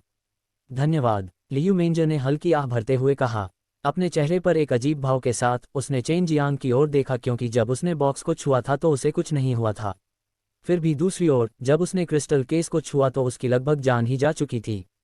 चेन जियांग ने शरारत से हंसते हुए कहा, आपने मेरे हेल स्पिरिट ग्रास का थोड़ा सा हिस्सा बर्बाद कर दिया। बाद में जब आप एडमेंटल क्रोकोडाइल पायथन को विभाजित करेंगे तो मुझे थोड़ा और देना सुनिश्चित करें। लियू मेंजर ने धीरे से खर्राटे लेते हुए कहा, हम सचमुच कंजूस। अपने सारे ज्ञान और अनुभव के बावजूद उनके लिए इस अजीब घटना को समझाना बहुत मुश्किल था। वह केवल यह मान सकती थी कि चेन जियांग के पास बहुत सारे रहस्य थे। बस एक क्षण पहले उसने सोचा कि वह मरने वाली है। यदि चेन जियांग ने हेल स्पिरिट ग्रास की समय पर मदद नहीं की होती तो शायद वह मर जाती। चेन जियांग ने उसकी जान बचाई थी। उसके पास इस तथ्य को स्वीकार करने के अलावा कोई विकल्प नहीं था। अगले दृश्य में लियू मेंजर को अपनी जीभ चटकाने पर मजबूर होना पड़ा। चेन जियांग ने अपनी मुट्ठी उस क्रिस्टल केस की ओर घुमाई और उस पर जोरदार प्रहार किया, जिससे वह टुकड़े टुकड़े हो गया। बाद में उसने कपड़ों का मूल रूप से सील किया हुआ सेट उठाया। काले कछुए एडमेंटल कवच को महसूस करते हुए चेन जियांग के पूरे शरीर में झटका लगा। काला कछुआ ट्रू क्यूई अपने डेंटियन से एक स्थिर धारा में काले कछुए एडमेंटल कवच में प्रवाहित हुआ, जिससे वह अचानक सुनहरी आभा में चमक उठा। लियू मेंजर इस पूरे दृश्य को देख रहे हैं। वह ये देखने में असमर्थ थी कि चेन जियांग ने किस साधन का उपयोग किया था। उसने उस पर खून भी नहीं बहाया ताकि वह उसे अपने मालिक के रूप में पहचान सके।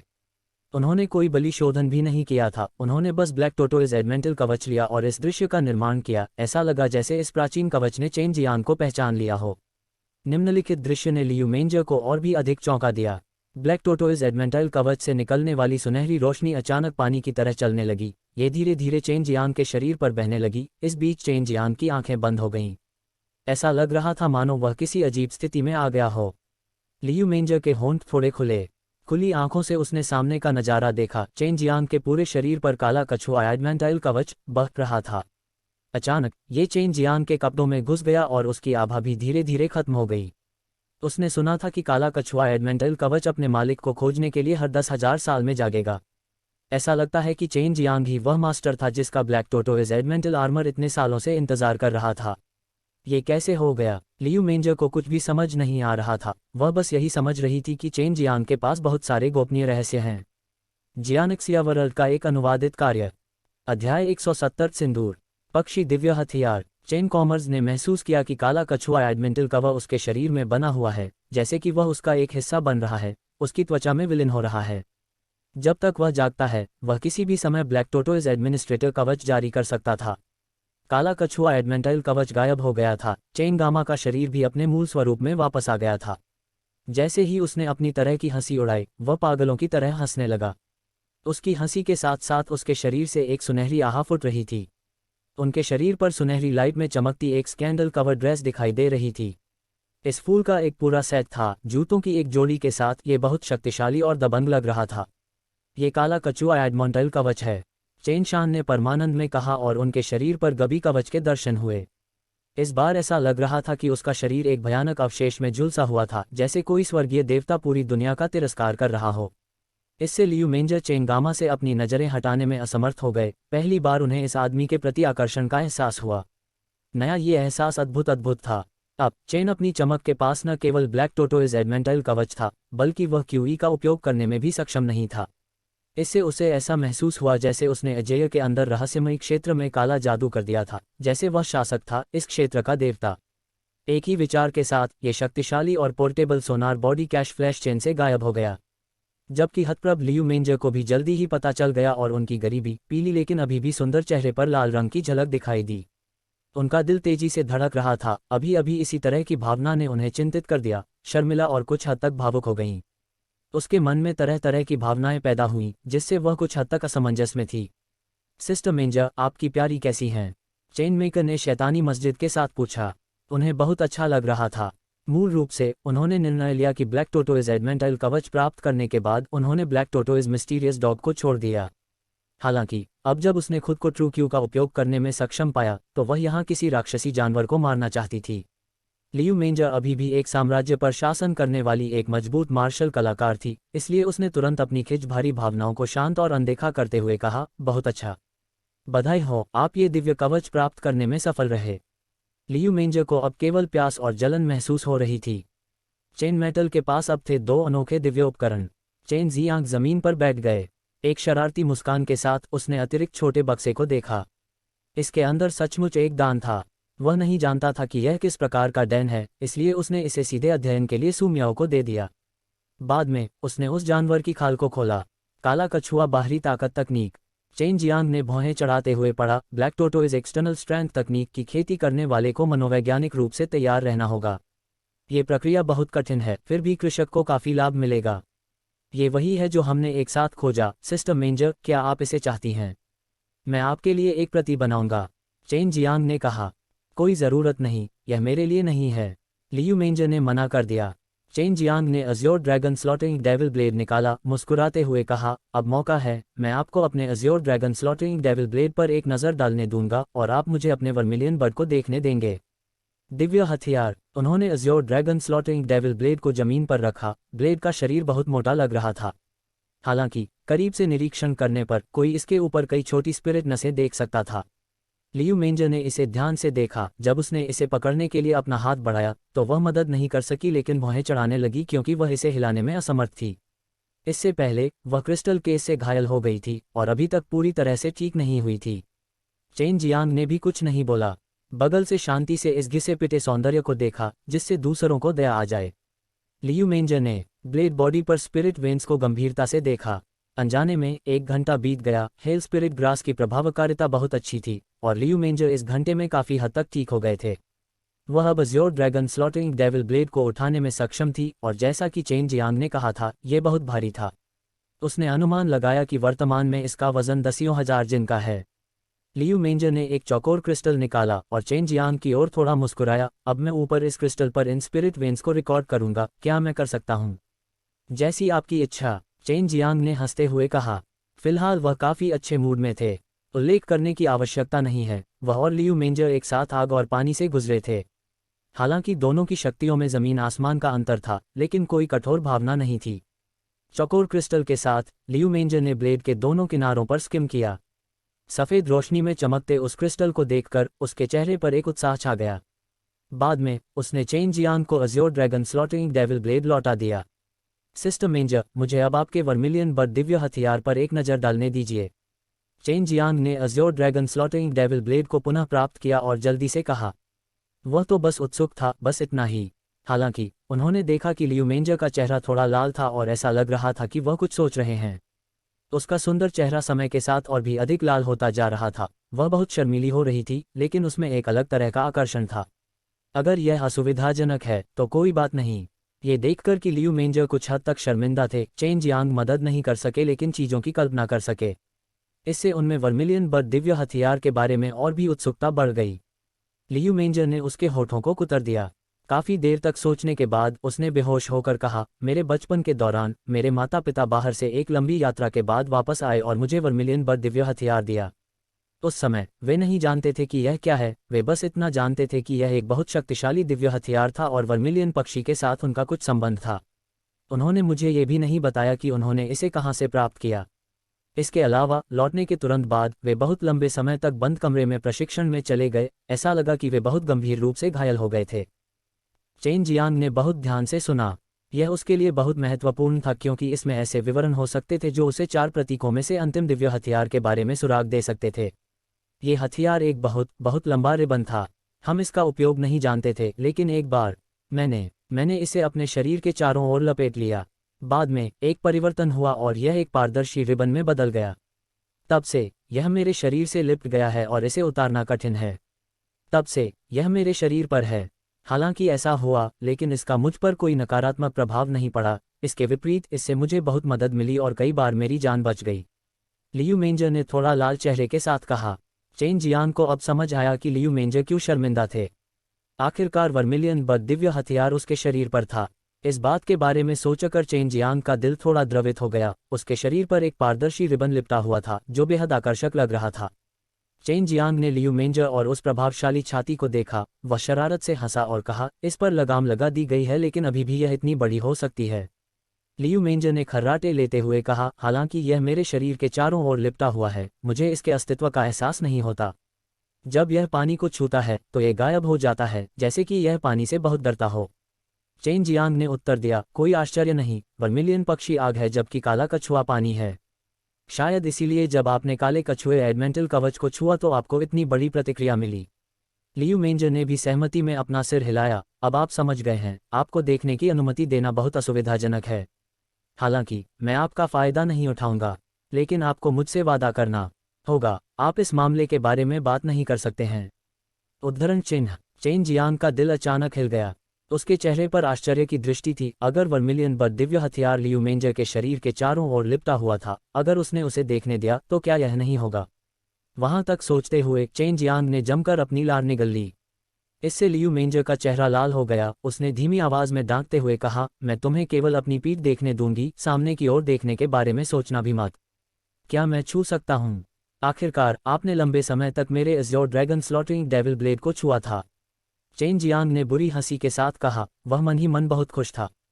कसकर बुनी हुई सुंदर बाहों के साथ लियू मेंजर ने चेन जियांग को देखा। उसका चेहरा आक्रोश से भर गया था। उसे नहीं पता था कि चेन जियांग के रवैये में इतना बदलाव क्यों आया। यदि पहले होता तो वह उसकी ओर देखती भी न। हालांकि अब उसे चेन जियांग के बारे में कम विवाद महसूस हुआ। अनजाने में उसके दिल में एक बार फिर एक जटिल भावना उमड़ पड़ी। उसने हल्का सा सिर हिलाया। आप ज्यादा देर तक छू नहीं सकते। चेन जियांग चौंका। मूल रूप से वह सिर्फ मजाक कर रहा था। उन्हें उम्मीद नहीं थी कि लियू मेंजर वास्तव में सहमत होंगे। उसने अपना सिर हिलाया और मुस्कुराया। शायद मेरे पास वर्मिलियन बर्ड दिव्य हथियार को जगाने का एक तरीका है। चेन जियांग ने अनुमान लगाया कि लियू मेंजर के पास कोई वर्मिलियन बर्ड ट्रू क्यूई नहीं थी और इस प्रकार वह वर्मिलियन बर्ड दिव्य हथियार को जगाने में असमर्थ था। हालांकि ऐसा लगता था कि वर्मिलियन बर्ड डिवाइन वेपन ने पहले ही लियू मेंजर को अपने मालिक के रूप में पहचान लिया था, इसलिए यह अभी भी उसका पीछा करेगा। लियू मेंजर को भी इसकी थोड़ी आशंका थी। वह जानती थी कि chain Jiang Azure dragon slaughtering devil blade और ब्लैक टोटोइज एडमेंटल कवच को नियंत्रित करने में सक्षम था।